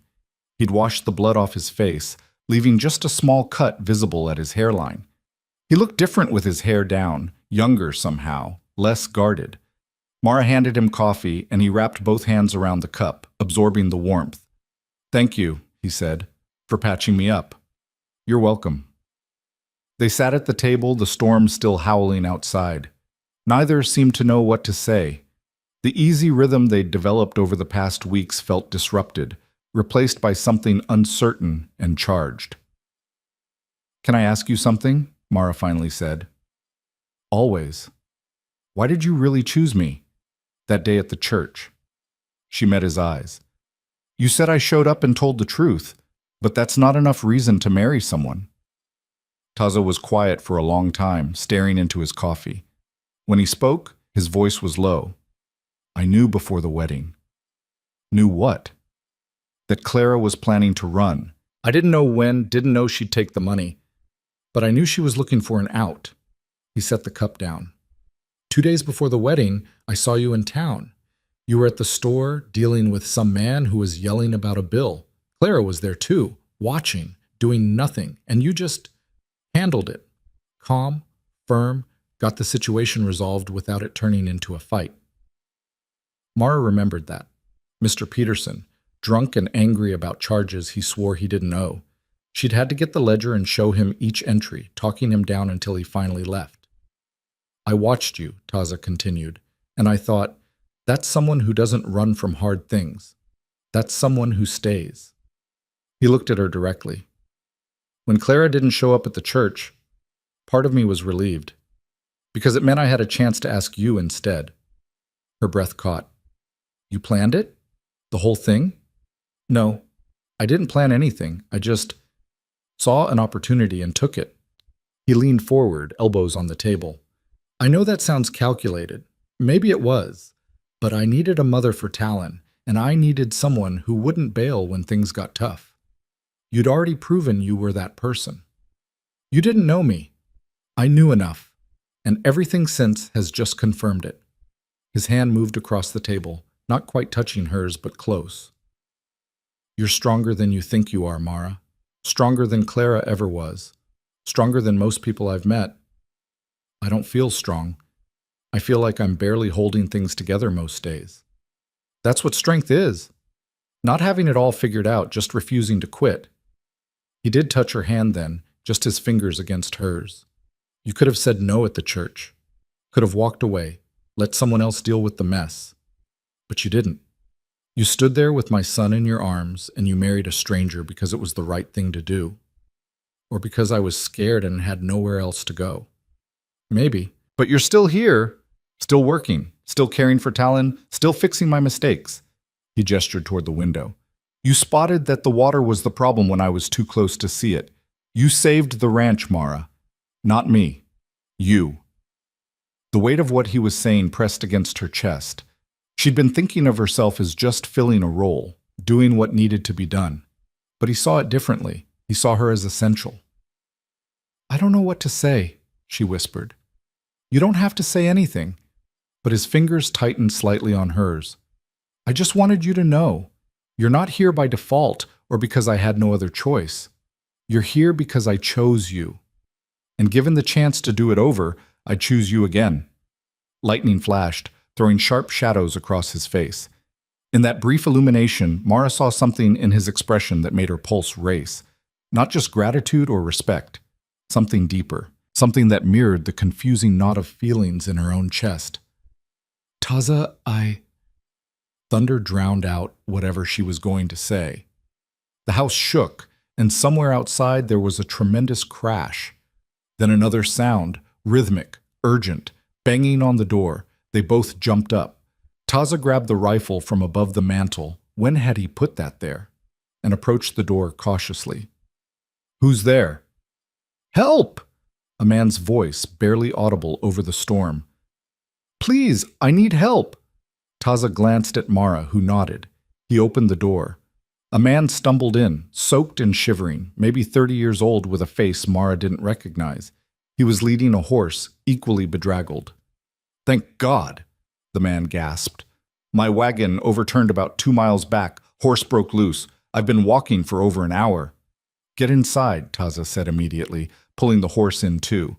There wasn't room, but better cramped than dead. "Mara, get him something warm to drink." She hurried to pour more coffee, while Taza helped the man out of his wet coat and settled him by the fire. The horse stood nervously in the corner, dripping and trembling. "I'm James Miller," the man said, teeth chattering. "I was trying to make it to Painted Rock before the storm hit. Stupid, I know." "Very stupid," Taza agreed. "But you're alive, so we'll call it a learning experience? You hurt anywhere?" "Don't think so. Just cold." Mara brought the coffee and a blanket. Miller wrapped himself in it gratefully. "Thank you, both of you. I thought I was going to die out there." "Storm should break by morning," Taza said. "You can stay here tonight. I'll help you find your wagon when it's light." They spent the rest of the night in an odd sort of vigil. Miller dozed by the fire. The horse calmed eventually, standing with its head low. Taza sat in his chair, rifle across his lap. He didn't say why, but Mara understood. They didn't know this man. Better to be cautious. Mara tried to sleep in her room, but couldn't. Too much adrenaline, too many thoughts churning. Around 3 in the morning, she gave up and went back to the main room. Taza looked up as she entered. "Can't sleep either?" "No." She sat in the chair across from him. Miller was snoring softly, dead to the world. "Quite a night." "Yeah." He glanced at the stranger. "Reminded me why I built out here in the first place. Town's full of people who make bad decisions." "We all make bad decisions sometimes." "True, but some are worse than others." He set the rifle aside, leaning back. "You ever regret it? Marrying me?" The question caught her off guard. "Do you regret it?" "I asked first." Mara thought about it honestly. The fear, the uncertainty, the constant feeling of being off balance, but also the greenhouse, the clean windows, Talon's smile, the way Taza listened when she talked about the books. The nights like this one, sitting together while the storm raged. "No," she said finally, "I don't regret it. Even though I'm difficult and stubborn and half the town probably thinks you married beneath you." "You're not difficult, you're particular. And stubborn isn't always bad, and I don't care what the town thinks." She met his eyes. "Do you regret it?" "Not even a little bit." He said it without hesitation. "Best decision I've made in years." Something warm bloomed in her chest. She wanted to say more, to ask what he meant exactly, to understand the look in his eyes when he said it. But the moment felt fragile, like pushing too hard would shatter it. So she just smiled, and he smiled back, and they sat together in the firelight until dawn broke gray and wet through the windows. The storm passed. Miller retrieved his wagon with Taza's help, thanked them profusely, and left. The ranch returned to its normal rhythm. But something had shifted. Taza touched her more now, small things. His hand on her back as he passed, his fingers brushing hers when he handed her something. He lingered at dinner, asking about her day, telling her stories about his childhood. He finished the greenhouse and watched with obvious pleasure as she planted the first seeds. And Mara found herself watching him back, noticing the way he moved, economical and sure, the rare smile that transformed his whole face, the gentleness with which he held Talon, singing to him in Apache, words she didn't understand but that sounded like safety. They were building something, she realized, not just a partnership or an arrangement, something real. And that terrified her more than any storm ever could. The first real snow came in late November, blanketing the ranch in white that made everything look clean and new. Mara stood at the kitchen window, watching Taza check the cattle in the near pasture, his dark figure stark against all that brightness. Talon was on her hip, grabbing at her hair and babbling sounds that were starting to resemble actual words. "Da-da-da," he said, and Mara's heart squeezed. "That's right. That's your daddy out there." She'd stopped correcting herself weeks ago, stopped thinking of Taza as just the man she'd married out of necessity. He was Talon's father and her husband, and somewhere along the way those had become facts she didn't question anymore. The bigger question, the one that kept her up at night, was what exactly she felt about the man himself. She was watching him come back to the house, stomping snow off his boots on the porch, when she heard the wagon. Unusual. They weren't expecting anyone, and people didn't just drop by when you lived this far out. Taza heard it too. He came inside quickly, moving to the window beside her. "You know who that is?" he asked. "No, can't see yet." They waited, Taza's hand resting on the small of her back in a gesture that had become automatic. The wagon came into view, pulled by a single tired-looking horse. The driver was bundled against the cold, face hidden by a scarf and hat. Then the person climbed down, and the scarf fell away. Clara. Mara felt the floor tilt under her feet. Beside her, Taza went absolutely rigid. "No," Mara breathed. "No, she can't be here." But she was.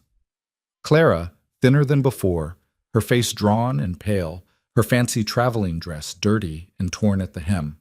She looked up at the house, and even from this distance Mara could see the desperation in her sister's eyes. "Stay here," Taza said, his voice flat and hard. "I'll handle this. She's my sister, and my ex-fiancé who abandoned our son. I'll handle it." He was already moving toward the door, and there was something dangerous in the set of his shoulders. Mara followed anyway, still holding Talon. She wasn't hiding, not from this. Taza stepped out onto the porch just as Clara reached the steps. She stopped, looking up at him, and her expression crumbled. "Taza, thank God. I didn't know where else to go. You need to leave." His voice could have cut glass. "Right now. Please, just let me explain." "There's nothing to explain. You made your choice. Live with it." Claire's eyes shifted past him, landing on Mara in the doorway. Her whole face changed, cycling through shock, hurt, and then something ugly. "You," she said, her voice shaking. "You took my place. You took everything." "I didn't take anything," Mara said, surprised by how steady her own voice was. "You threw it away." "I was scared. I made a mistake." Clara started up the steps, but Taza blocked her path. "Please, I just need help. I don't have anywhere to go, no money, nothing. Should have thought of that before you stole $340 and ran off." Clara flinched. I know I messed up, but I'm back now. We can fix this. I can be better. I can..." Her eyes went to Talon, and she reached out. "Let me see my baby." Mara stepped back instinctively, holding Talon closer. The baby looked at Clara with no recognition, just mild curiosity at a stranger's face. "He's not your baby anymore," Taza said. "You gave up that right when you left him. You can't just steal my child." "I didn't steal him. You abandoned him." His voice was getting louder now, anger breaking through. "You left him with a woman you knew would take care of him, and you ran. That was your choice, Clara. Own it." "I want my son back." Clara's voice turned shrill. "You can't keep him from me. I'm his mother." "Mara's his mother," Taza said, and the words hit Mara like a physical blow. "She's the one who feeds him every night, walks him when he cries, changes his diapers, and sews his clothes. She's the one who loves him, What have you done except give birth? Claire's face twisted. This is your fault, Mara. You always wanted what I had. You were always jealous. I was never jealous of you. And that was the truth, Mara realized. She'd envied Claire's ease with people, maybe, her confidence. But jealous? No. I felt sorry for you because you had everything and you couldn't see it. Sorry for me? Clara laughed, a harsh sound. You're married to a half-breed rancher in the middle of nowhere raising my bastard, and you feel sorry for me? Taza moved so fast Mara barely saw it. 1 second he was on the porch, the next he was down the steps, backing Clara away from the house with just his presence. You need to leave, he said, voice deadly quiet. Before I do something we'll both regret. I have nowhere to go. Clara was crying now, mascara running down her face. The man I ran off with, he left me in Santa Fe. Took the money, took everything. I've been trying to get back here for weeks. That's not my problem. Taza, please. She grabbed his arm and he shook her off like she was nothing. I'll do better this time, I promise. Just give me another chance. No. But I'm the one you were supposed to marry. She's just the backup, the second choice. Something in Mara snapped. She handed Talon to Taza and walked down the steps until she was face to face with her sister. You're right, she said calmly. I was the second choice. But I showed up, I stayed, I did the work, and I earned my place here. She looked Clara dead in the eye. You want to know what I've built while you were gone? I've made this house a home. I've learned to run a ranch. I've raised your son into a happy, healthy baby who smiles every day. I've become someone's partner, someone's wife, someone's mother. What have you done? Clara's hand cracked across her face so fast Mara didn't have time to dodge. Her cheek exploded with pain, her eyes watering. Then Taza was there, putting himself between them, and his voice was shaking with barely controlled rage. Get off my land, now, or I swear I will tie you to that wagon and drag you to town myself. You wouldn't dare. Try me. They stared at each other, and something in Clara finally broke. Her shoulders sagged, tears flowing freely now. I don't have anywhere to go, she whispered. Please, I'm begging you. Mara touched Taza's arm, felt the tension vibrating through him. Give us a minute, she said quietly. Mara, just a minute, please. He looked like he wanted to argue, but he nodded stiffly and stepped back, though he didn't go far. Just far enough to give them the illusion of privacy. Mara faced her sister, this woman she'd lived with, protected, cleaned up after for 22 years. Clara looked small now, diminished. All her sparkle gone, leaving just the scared, selfish girl underneath. Why did you come back? Mara asked. I told you, I have nothing. No, really. Why here? You could have gone anywhere, begged help from anyone. Why come back to the people you hurt most? Clara was quiet for a long moment, staring at the ground. When she spoke, her voice was barely audible. Because I knew you'd forgive me. You always do. And that was the truth, wasn't it? Clara had spent her whole life knowing that no matter what she did, Mara would be there to fix it, to smooth things over, to take the blame. You're right, Mara said softly. I always did, but I'm not that person anymore. What does that mean? It means I'm done being your safety net. I'm done sacrificing myself so you can keep being careless. She gestured toward the house. I have a family now. A real one. People who depend on me, who I depend on. And I'm not going to let you destroy that. So that's it. You're just going to throw me out to freeze? No, I'm going to give you a choice. Mara pulled off her wedding ring, the simple gold band Taza had given her at the ceremony, and pressed it into Clara's palm. This is worth maybe $20, enough to get you to the next town, pay for a room and some meals while you figure out what you're going to do with your life. Clara stared at the ring. But this is yours.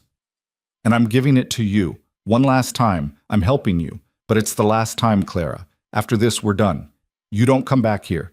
You don't contact us. You leave Talon alone. She felt her throat tighten, but pushed through. You leave my family alone. He's my son. No, he's my son. You gave birth to him, but I'm his mother. And if you actually love him at all, you'll let him have the stable life I can give him instead of dragging him into whatever disaster you create next. Claire's face crumpled. For a moment, Mara thought she might refuse, might start screaming, might try to fight. But then her fingers closed around the ring, and she nodded. "I'm sorry," she whispered. "For everything. I really am." "I know." And surprisingly, Mara believed her. Clara was sorry. She just wasn't sorry enough to change. "Goodbye, Clara." She turned and walked back to the porch, to where Taza stood holding Talon. She didn't look back as Clara climbed into the wagon, didn't watch as she drove away. She just stood there, Taza's arm coming around her shoulders, and let herself shake. "You okay?" he asked quietly. "No, but I will be." They stood like that until the wagon disappeared from view, swallowed by the white landscape. Then Mara finally let herself cry. Not for Clara, but for the girl she used to be, the one who would have done anything to keep the peace. That girl was gone now. And honestly, Mara didn't miss her. Inside, the house was warm and smelled like the bread she'd been baking earlier. Taza settled Talon in his cradle and came to where Mara sat at the table, her face still wet with tears. "You gave her your ring," he said. "I did. That was kind, more than she deserved. Maybe. But I needed to do it. For me, not her." She wiped her eyes. "I needed to know I helped her one last time so I could walk away clean." He sat beside her, taking her left hand and running his thumb over where the ring had been. "I'll get you another one." "You don't have to. "I want to." He looked up, meeting her eyes. "You're my wife, Mara. Not because I needed someone to fill a role, but because I chose you. I keep choosing you every day." Her breath caught. "Taza, let me finish, please." He was still holding her hand, his grip gentle but firm. "When Clara left, I thought I'd made a mistake. Thought I'd been stupid to think I could build something with someone who didn't want to build it back. And then you showed up, and you were everything she wasn't. Steady, strong, real." He paused, seeming to gather his words.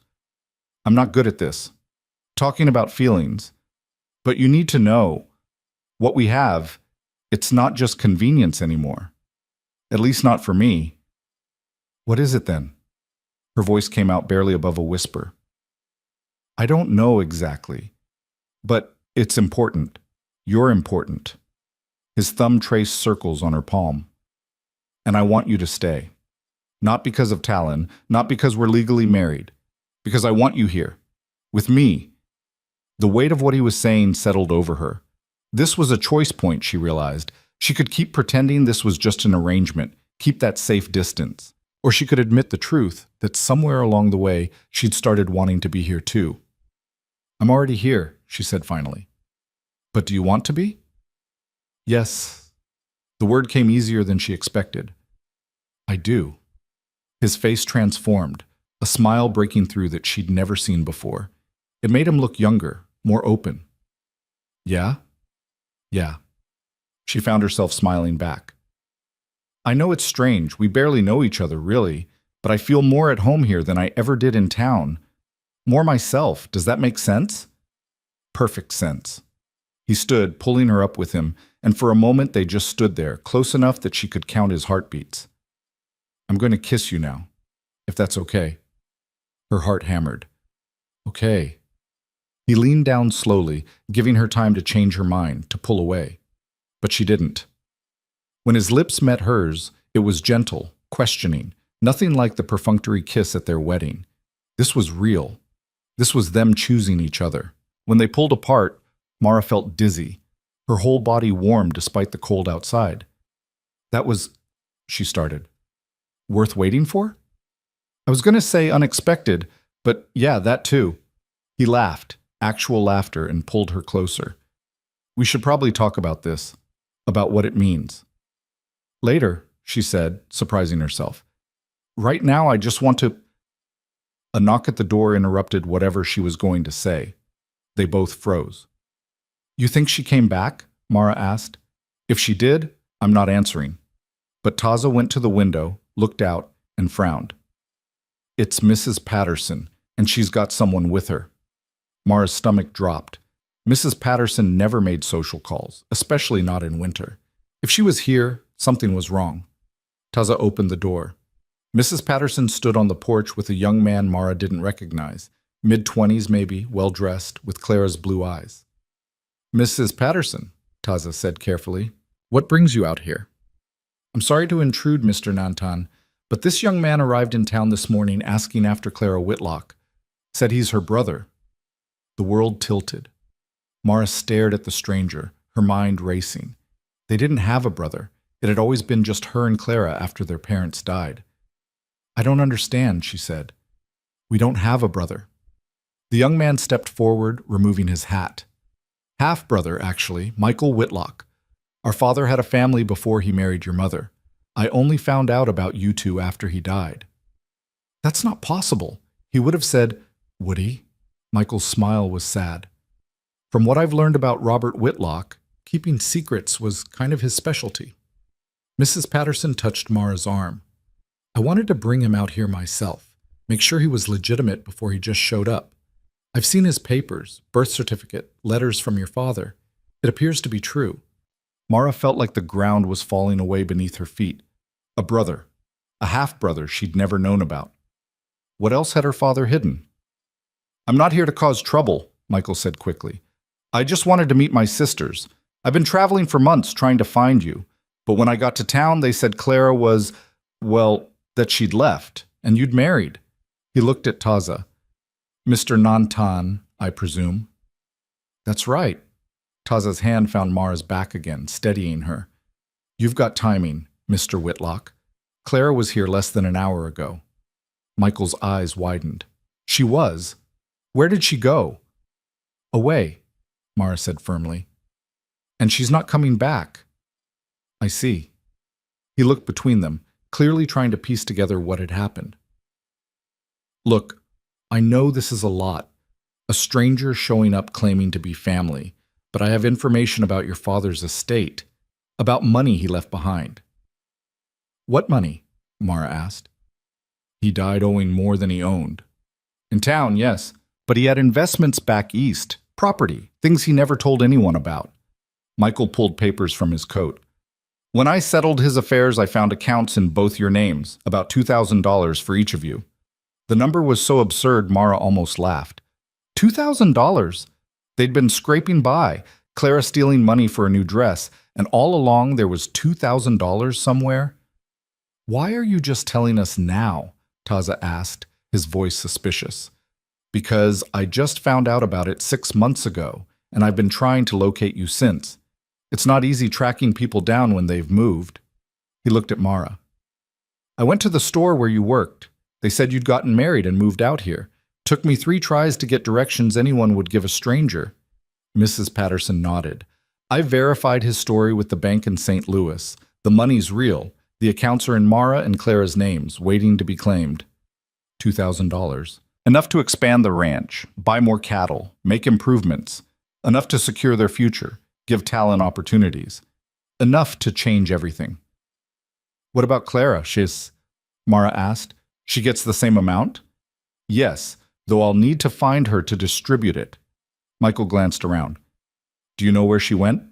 Mara thought about the ring she'd given Clara, the $20 that was supposed to get her to the next town. If she told Michael, Clara would get $2,000. Would it help her start over properly, or would she just blow through it in 6 months? "She didn't say," Mara lied, and felt Taza's hand squeeze her back gently in approval. "I'm sorry. I can't help you find her."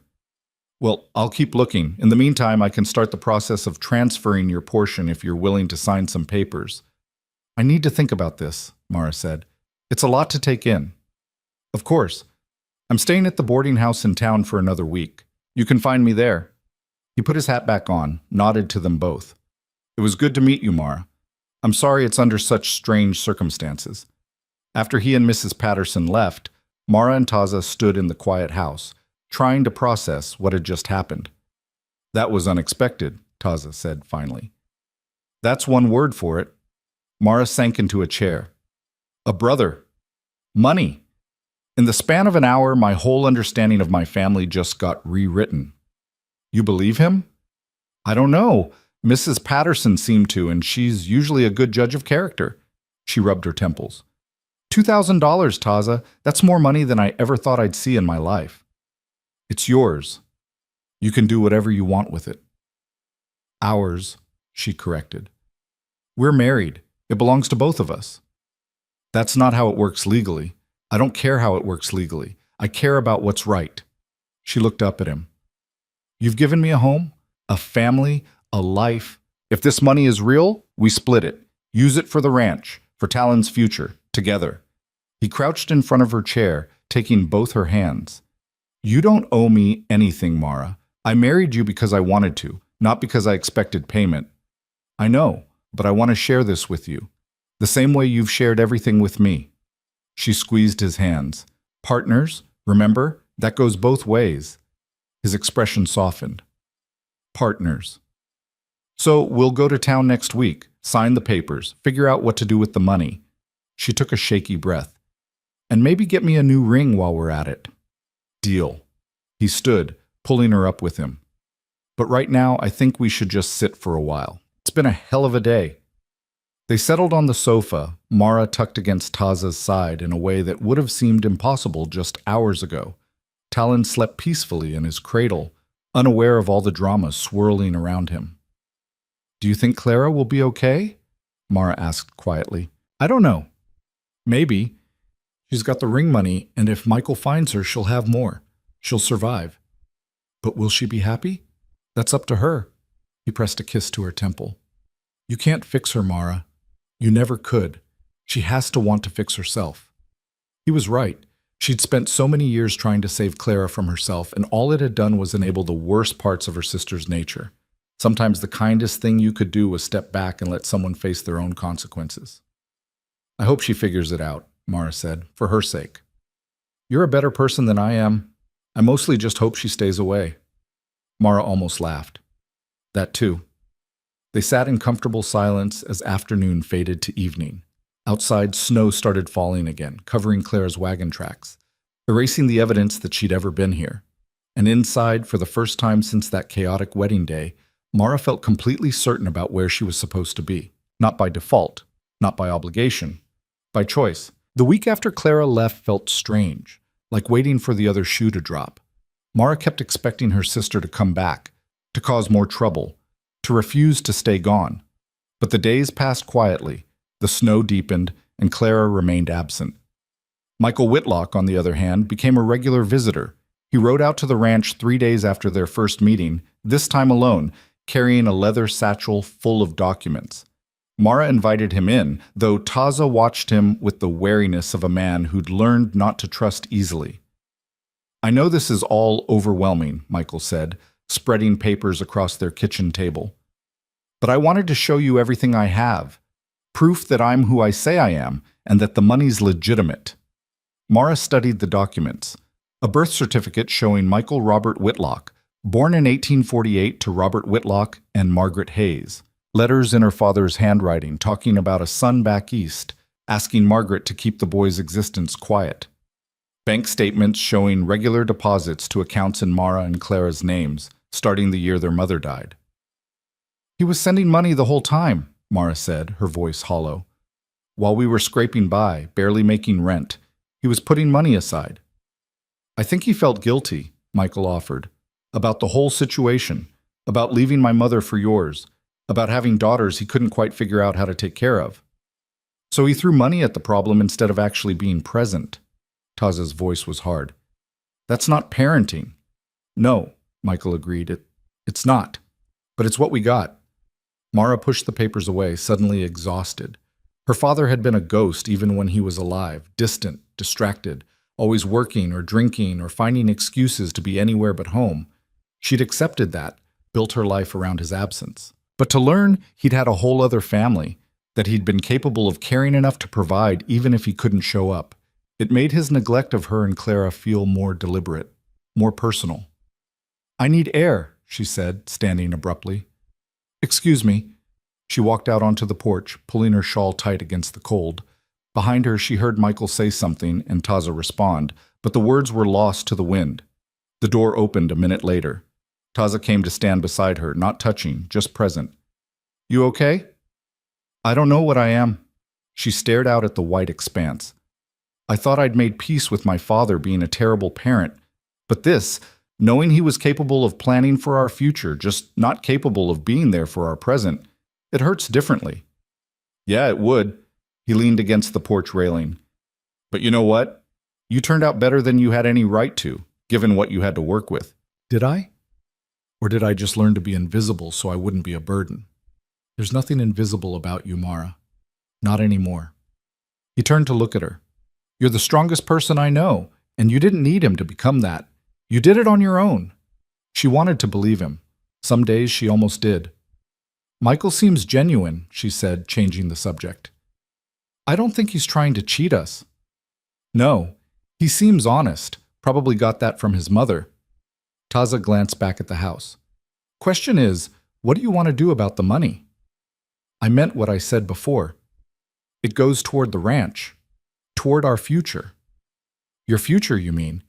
If you wanted to leave, take that money and go somewhere else. Start fresh. I wouldn't stop you. Mara turned to stare at him. Is that what you think I want? I don't know what you want. We've been married 4 months, and most of that time I figured you were just making the best of a bad situation. And now? Now I'm terrified that you'll realize you have choices, and none of them include staying here with me. He said it matter-of-factly, but she could hear the fear underneath. She stepped closer, close enough to see the tension in his jaw, the vulnerability in his eyes. I'm not leaving, Taza. I'm not Clara. When I commit to something, I stay. Even if staying is harder than going? Especially then. She took his hand, lacing their fingers together. I choose this. Every day, I choose this. You need to start believing that. He looked at their joined hands, then back at her face. I'm working on it. Work faster. She stood on her toes and kissed him, brief and sure. Now let's go deal with my surprised brother and figure out how to make this ranch everything it could be. They went back inside to find Michael playing with Talon, making silly faces that had the baby laughing. He looked up as they entered, a sheepish expression on his face. Sorry, I've never had a nephew before. It's kind of amazing. He's a good kid, Taza said, some of the hardness leaving his voice. Takes after his mother. The look he gave Mara made her chest warm. They spent the rest of the afternoon going over the financial details. Michael had already done most of the work, located the accounts, verified the funds, prepared the transfer paperwork. All Mara needed to do was sign, and the money would be hers within a month. What about Clara? Mara asked. You said her portion is the same as mine. It is, but I need to find her to distribute it. Michael hesitated. Do you know where she might have gone? Any friends or family she might contact? Mara thought about the ring, the $20, the desperate look on Clara's face. She could tell Michael about Santa Fe, about the man who'd abandoned her there, give him enough information to track her down. But Clara had made it clear she wanted a fresh start, and maybe, with $2,000, she could actually manage one. If Mara sent Michael after her now, told him about Santa Fe, Clara would just see it as Mara interfering again, trying to control her life. No, Mara said. I'm sorry. We weren't close. She never told me her plans. It wasn't quite a lie. Clara really hadn't told her anything. Michael looked disappointed but nodded. I'll keep searching, maybe place some notices in newspapers in the larger towns. If she's still in the territory, someone might see them. After he left, Mara felt the weight of the secret pressing on her. She found Taza in the barn checking on the horses. I lied to him, she said. About Clara. I know. You think I should have told him about Santa Fe? I think you made the choice you can live with. That's all anyone can do. He closed the stall gate, turned to face her. You want Clara to have a real chance, one where you're not hovering over her, managing her life. That's fair. Is it? Or am I just being spiteful? Does it have to be one or the other? He crossed the barn floor, stopping in front of her. Maybe you're protecting yourself, making sure she can't use that money as an excuse to come back here and disrupt what we've built. That's not spite, Mara. That's survival. He was probably right, and if Clara wanted the money badly enough, she'd find a way to contact Michael herself. It wasn't Mara's responsibility to hand-deliver every opportunity. When did you get so wise? She asked. I've always been wise. You're just now noticing. She laughed and pushed his shoulder. Arrogant. That too. He caught her hand, pulling her closer. Come here. There's something I want to show you. He led her to the back of the barn, where a tarp covered something large in the corner.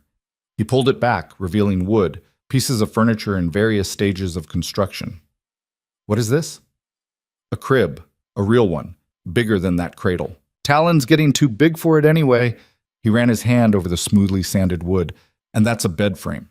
For you. The one you've got is terrible, and you deserve better. Mara stared at the furniture, at the care evident in every joint, every curve. When did you have time to do this? Evenings, mostly, after you go to sleep. He looked almost embarrassed. I wanted to surprise you. I'm surprised. She touched the crib railing, imagining it in the house, imagining Talon safe inside it. It's beautiful. You made this? My father taught me woodworking when I was a kid. Said every man should know how to build what he needs instead of depending on others. He glanced at her. I'm making other things too. A dresser for your room, a better table for the kitchen, things to make the house more comfortable. Taza. Her throat felt tight. You don't have to. I want to. Building things helps me think. And I like the idea of making stuff that'll last, that Talon will use someday, maybe pass down to his own kids. The future he was describing, it was real, solid, stretching out ahead of them. Not just survival, but actual life, family, legacy. Thank you, she whispered. You're welcome. He covered the furniture back up. Should have the crib done by next week. The bed'll take longer, but... She kissed him, cutting off his words. Not gentle this time, but fierce, full of all the things she didn't know how to say. He made a surprised sound, then his arms came around her, pulling her close, and they were both laughing and kissing and tangled up in each other in a way that felt inevitable. When they finally pulled apart, both breathing hard, Taza rested his forehead against hers. We should probably talk about this, he said. About what? About the fact that I'm in love with you. Her heart stopped, then started again, faster. You're what? In love with you. He said it like it was obvious, like she should have known all along. Have been for a while now, just didn't know how to tell you. You could have started with Mara. I have feelings for you. That's boring. I figured just saying it was better. You're impossible. Yeah, he grinned. But you love me anyway, don't you? Did she? She searched herself for the answer and found it immediately, clear and certain. Yeah, she said. I really do. His smile could have lit the whole barn. Good. That makes this next part easier. What next part? The part where we stop sleeping in separate rooms and actually act like a married couple. Heat flooded her face. Taza. I'm not rushing you. I'm just saying, when you're ready, I'm ready. And I've been ready for a while. He tucked a strand of hair behind her ear. Take your time. I'll wait. What if I don't want to wait? His eyes darkened. Then we should probably go back to the house. They did, walking through the cold evening air with their hands linked, not saying anything because words felt inadequate for what was shifting between them. Inside, Talon was awake in his cradle, babbling happily. Mara fed him, changed him, sang him to sleep with a lullaby Taza had taught her in Apache. Then she stood at the door to her small room, looking at the narrow bed, thinking about the larger one Taza was building for her, thinking about the fact that he had a perfectly good bed in his room that was big enough for two. She found him in the kitchen, washing the dinner dishes they'd abandoned earlier. He looked up as she entered, a question in his eyes. I'm ready, she said simply. You're sure? I'm sure. He dried his hands carefully, then held one out to her. She took it, and he led her to his room, their room now, she supposed. It was bigger than hers, with a real bed and a window that faced east to catch the sunrise. We can go slow, he said, or we can figure it out as we go. She started unbuttoning her dress, her fingers only shaking a little. We're good at that, figuring things out. He laughed, low and warm, and helped her with the buttons she couldn't reach. Yeah, we are. The winter passed in a blur of work and small joys. The money from Michael came through, and they used it carefully. New cattle to rebuild the herd, better equipment, improvements to the house and barn. Taza hired 2 ranch hands for the spring season, young men from town who needed work and didn't care that their boss was half Apache. Mara's greenhouse flourished, providing fresh vegetables even in the coldest months. She started selling the surplus in town, earning extra money that she carefully recorded in the ranch ledger. Mrs. Patterson became a regular customer and an unexpected friend, stopping by the ranch once a month with news and gossip. Talon grew, hitting every milestone right on schedule. First words at 10 months, Mama and Dada, within the same week. First steps at 11 months, wobbling across the kitchen floor into Taza's waiting arms. His first birthday in January, celebrated with a cake Mara made and presents Taza had carved from wood. They heard nothing from Clara. Michael had placed advertisements in newspapers across 3 territories offering to help her claim her inheritance, but she never responded. Eventually, he gave up searching and left Clara's portion of the money in a trust, accessible if she ever came forward. "You think she's okay?" Taza asked one night as they lay in bed listening to the wind. "I think she's Clara," Mara said. "She'll land on her feet somehow. She always does. And if she doesn't, then that's her choice to make. I can't save her, Taza. I tried for years, and all it did was hurt us both." She rolled over to face him. "I have to let her go." "That's hard." "Yeah, but so is holding on to someone who doesn't want to be held." He pulled her closer, and she settled against his chest, listening to his heartbeat. This was what mattered. Not Clara, not the past, not all the what-ifs and maybes. Just this. A warm bed, a man she loved, a child sleeping peacefully down the hall, a home they'd built together from nothing. Spring came with wildflowers and new calves and work that stretched from dawn to well past dark. Mara learned to ride properly, spent hours in the saddle checking fence lines and moving cattle. Her hands grew calloused, her skin tanned, her body stronger than it had ever been. One afternoon in early April, she was in the greenhouse transplanting tomato seedlings when she heard a wagon approaching. She looked up, shading her eyes against the sun, expecting to see Mrs. Patterson, or maybe Michael, who still visited occasionally. But it wasn't either of them. It was a woman Mara didn't recognize, maybe 40 years old, with graying hair and a kind face. She climbed down from the wagon carefully, like her joints hurt. "Can I help you?" Mara called, walking to meet her. "I hope so. I'm looking for Mara Nantan." The woman's voice was soft, educated. "I was told she lives here." "That's me." "Oh, good. I'm Margaret Hayes." She said it like the name should mean something. When Mara just looked blank, she added, "Michael's mother." Understanding crashed over Mara. This was her father's first wife. Or not wife, maybe. The documents hadn't been clear on whether they'd ever married. "I didn't know you were coming," Mara said carefully. "I should have written ahead. I apologize." Margaret looked around at the ranch, taking in the neat barn, the well-maintained fences, the house with smoke curling from the chimney. "Michael told me about you, about how you've built a life out here. I wanted to see for myself." "Why?" "Because you're my son's sister. That makes you important to me." She met Mara's eyes directly. "And because I wanted to apologize." "For what?" "For Robert. For the mess he made of all our lives." Margaret's voice was steady but sad. "I knew he'd married your mother, knew he had daughters with her. I should have reached out, should have tried to help. But I was angry and hurt, and I let that keep me from doing the right thing." Mara didn't know what to say. She'd expected a lot of things from this conversation, but an apology wasn't one of them. "You don't owe me anything," she said finally. "Maybe not, but I'm giving it anyway." Margaret glanced toward the house. "Michael says you have a son. I'd love to meet him, if that's all right." They walked to the house together, talking carefully about safe topics, the weather, the ranch, Michael's life back east. Inside, Taza was on the floor with Talon, building towers from wooden blocks so the baby could knock them down. He stood when they entered, his expression guarded. Mara made introductions, watching Taza relax slightly when Margaret greeted him with genuine respect. "Your son is beautiful," Margaret said, watching Talon. "May I?" At Mara's nod, she sat on the floor, joints protesting audibly, and offered Talon a block.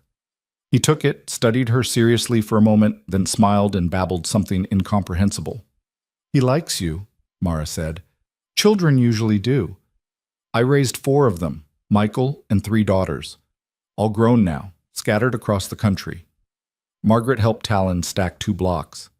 Being a mother was the best thing I ever did, even when it was hard.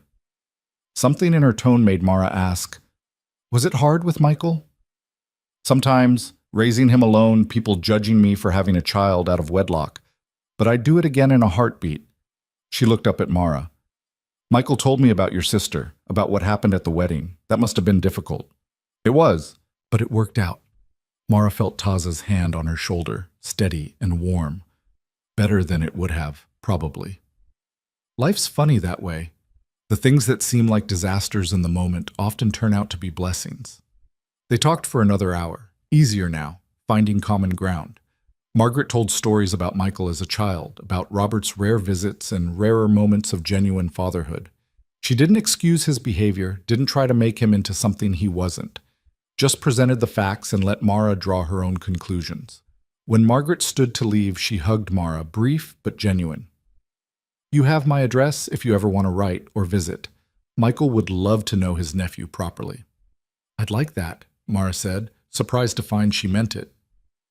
After Margaret left, Taza found Mara standing on the porch, watching the wagon disappear into the distance. "You okay?" he asked. "Yeah, I think I am." She leaned against him. "It's strange.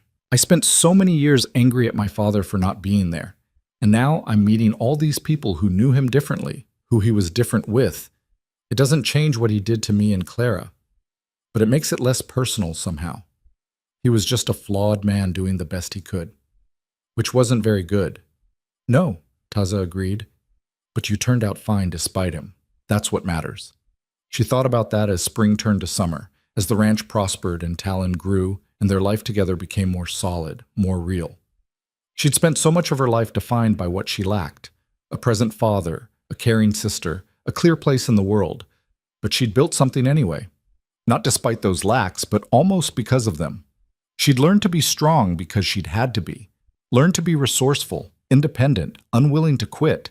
And now she had Taza, who valued those exact qualities, who saw her strength and matched it with his own, who built her furniture and kissed her like she was precious and argued with her when she was wrong and stood beside her when she was right. In July, Mrs. Patterson brought news that made Mara's heart clench. A woman matching Claire's description had been seen in Santa Fe, working at a dress shop, going by a different name. "I thought you'd want to know," Mrs. Patterson said, "in case you wanted to contact her." Mara thought about it for exactly 3 seconds. "No, but thank you for telling me." "You're sure?" "I'm sure. If Clara wants to reach out, she knows where I am. Until then, I'm letting her live her life and I'm living mine." Mrs. Patterson nodded approvingly. "Good for you, girl. You can't save everyone." "No," Mara agreed. "You really can't." That night, she told Taza about the news. He listened quietly, then asked, "You want to send word to Michael? Let him know where she is?" "I don't know. What do you think?" "I think she's been surviving this long without our help. Another few months won't hurt her." He paused. "But if it bothers you, not telling him, then we should send word." Mara considered it. Part of her wanted Clara to have access to that money, to have every possible advantage. But another part, the part that was learning to protect herself instead of always sacrificing, wanted to leave well enough alone. "We'll wait," she decided. If she's working, she's supporting herself. That's more than she managed when she was here. Maybe struggling is teaching her something. Or maybe she's just moved on to a different kind of mess. Maybe, but that's not my problem anymore.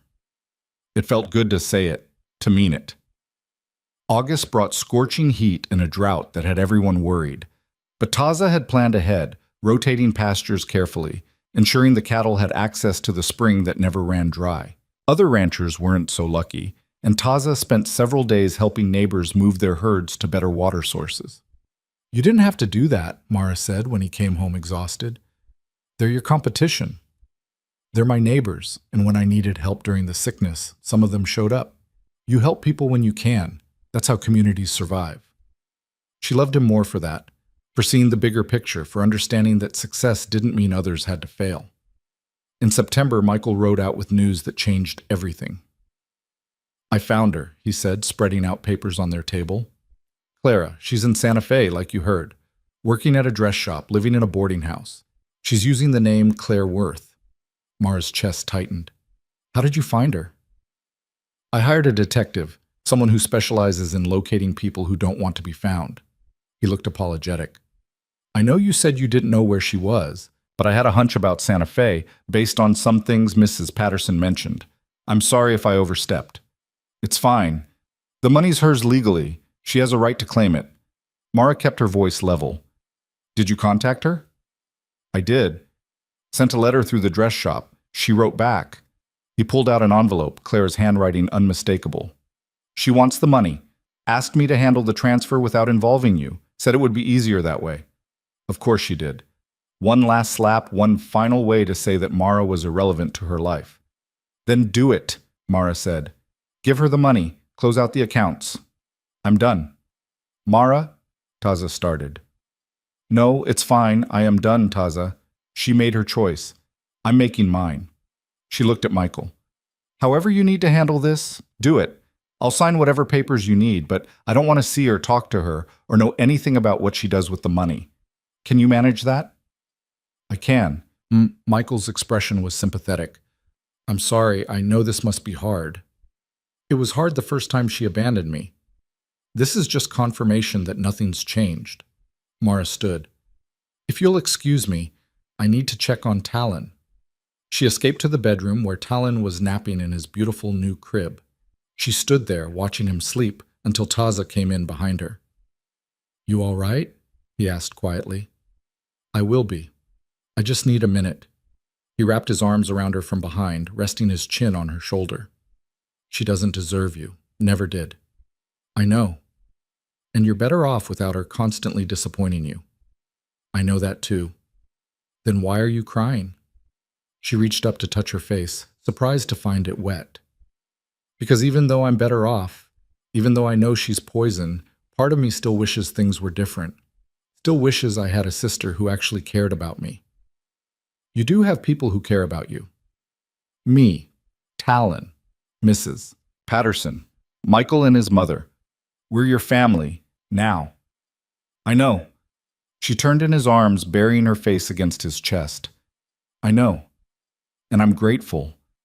But it still hurts. Yeah, it does.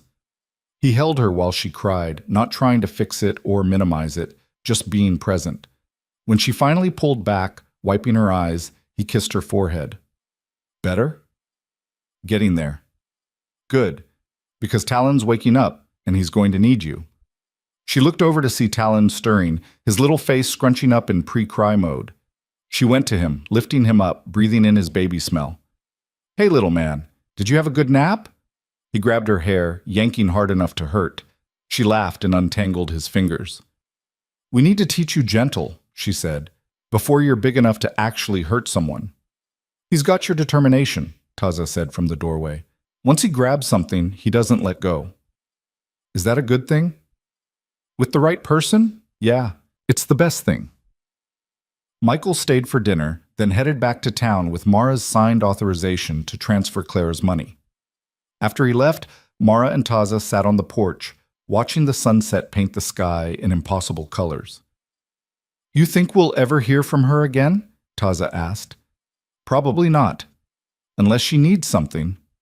Mara leaned her head on his shoulder. But that's okay.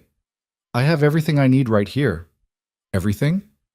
Well, maybe a few more cows wouldn't hurt. He laughed. I'll see what I can do. The months rolled forward. Michael transferred Claire's money and wrote to say she'd claimed it without incident. He mentioned, almost as an afterthought, that she'd asked him to tell Mara she was sorry for everything. But the apology felt hollow, second-hand, too little and too late. Mara filed it away with all the other disappointments Clara had delivered over the years and moved on. Winter came again, their second together. This time Mara knew what to expect, was prepared for the cold and the isolation. But it didn't feel isolating anymore. It felt cozy. The three of them tucked into their warm house, while the world outside froze. Talon's second birthday arrived in January with another cake, more presents, and a party that included Mrs. Patterson, Michael, and several ranch hands who'd become friends, It was small, simple, nothing fancy. It was perfect. That night, after everyone had gone and Talon was asleep, Mara stood at the kitchen window washing dishes and watching snow fall. Taza came up behind her, wrapping his arms around her waist. "Happy?" he asked. "Very." She leaned back against him. "Are you?" "More than I ever thought I'd be." He pressed a kiss to her neck. "I've been thinking." "About what?" "About expanding the house, adding another bedroom." Her hand stilled in the dishwater. "Why would we need another bedroom?" "Well, Talon's getting bigger. He'll need more space eventually. And I thought maybe—" He turned her to face him. Maybe he could use a brother or sister. Her heart started pounding. "Taza, I know we've never talked about it, but I want more kids with you, Mara. Want to build a real family, if you want that too." Did she? She searched herself for the answer, imagining another baby, the chaos and joy and exhaustion that would come with it. Imagining Talon as a big brother, the house full of noise and life. "Yeah," she said softly. "I want that too." His smile was brilliant. "Yeah?" "Yeah." She kissed him, deep and sure. "Let's build something big and messy and loud. Let's fill this house with family." "Starting now?" "Well, we should probably finish the dishes first." He picked her up, making her shriek with laughter, and carried her toward their bedroom. Dishes can wait. Spring arrived with wildflowers and new beginnings. Mara discovered she was pregnant in April, confirmed by the doctor in town who congratulated her and told her to take it easy. Taking it easy wasn't in her nature, but she tried. Taza helped, taking on more of the physical work around the ranch, while Mara focused on the greenhouse and the books. He started building the addition to the house, working evenings and weekends to get it done before the baby arrived. One afternoon in May, Mara was in town picking up supplies when she saw her. Clara, or Claire or whatever she was calling herself now, standing outside the general store looking at fabric in the window. For a moment, Mara couldn't move. Her sister looked different, thinner, harder, her clothes nice but not extravagant. She looked tired, used. Then Clara turned and saw her. The world stopped. They stared at each other across 20 feet of dusty street, two women who used to share everything, now strangers. Mara waited for the anger, the hurt, the familiar ache of disappointment, but all she felt was distance. Clara was just another person now, someone she used to know. Not worth hating, not worth crying over, just past. Clara opened her mouth like she might say something, but Mara turned away, walked into the store, and didn't look back. When she came out 15 minutes later, Clara was gone. She told Taza about it that night. "How did it feel?" he asked. "Seeing her?" "Like looking at a photograph of someone I used to be friends with. Familiar, but distant." She took his hand. "I didn't feel anything, Taza, and that feels like freedom." "Good." He squeezed her fingers. "You deserve freedom. From her, from the past, from all of it." The baby arrived in December, a daughter they named Sarah after Taza's mother.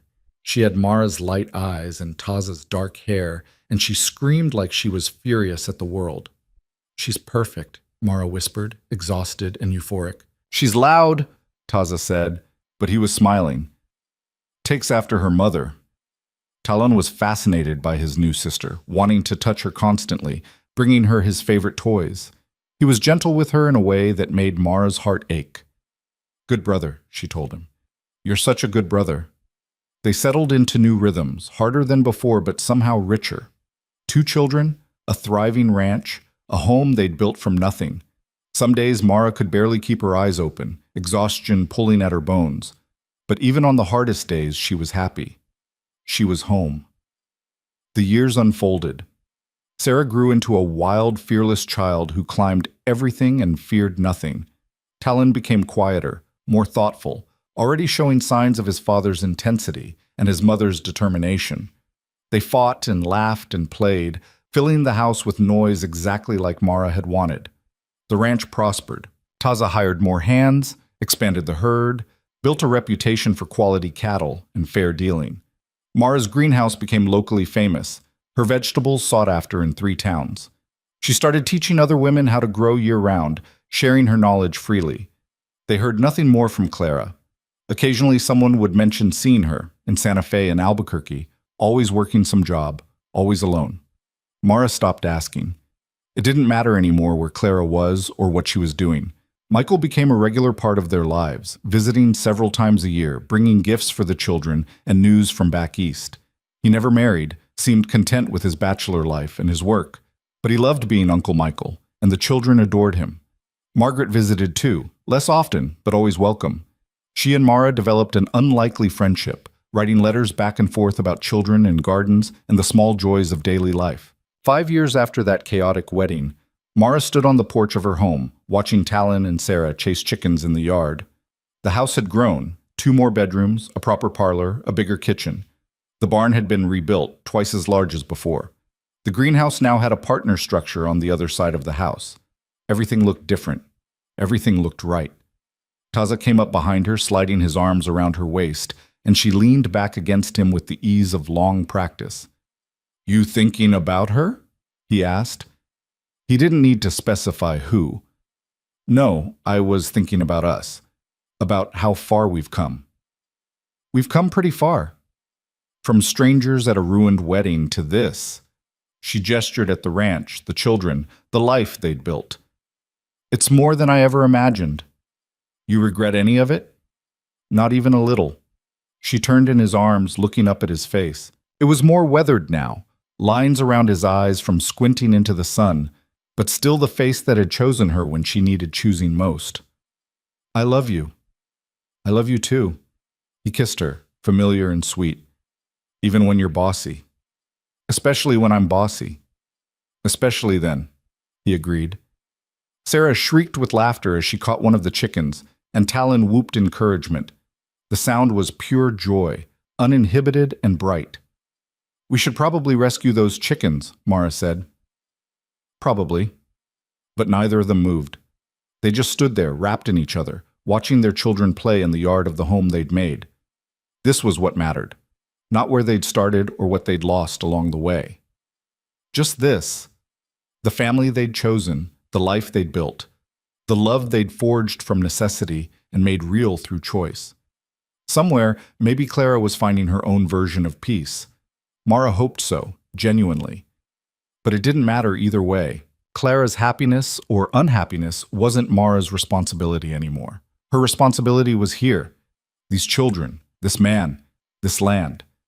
And she was exactly where she needed to be. Not invisible, not overlooked, not second choice. Just Mara Nantan, ranch wife, mother, partner. Strong because she'd had to be. Happy because she'd chosen to be. Finally, completely, undeniably home.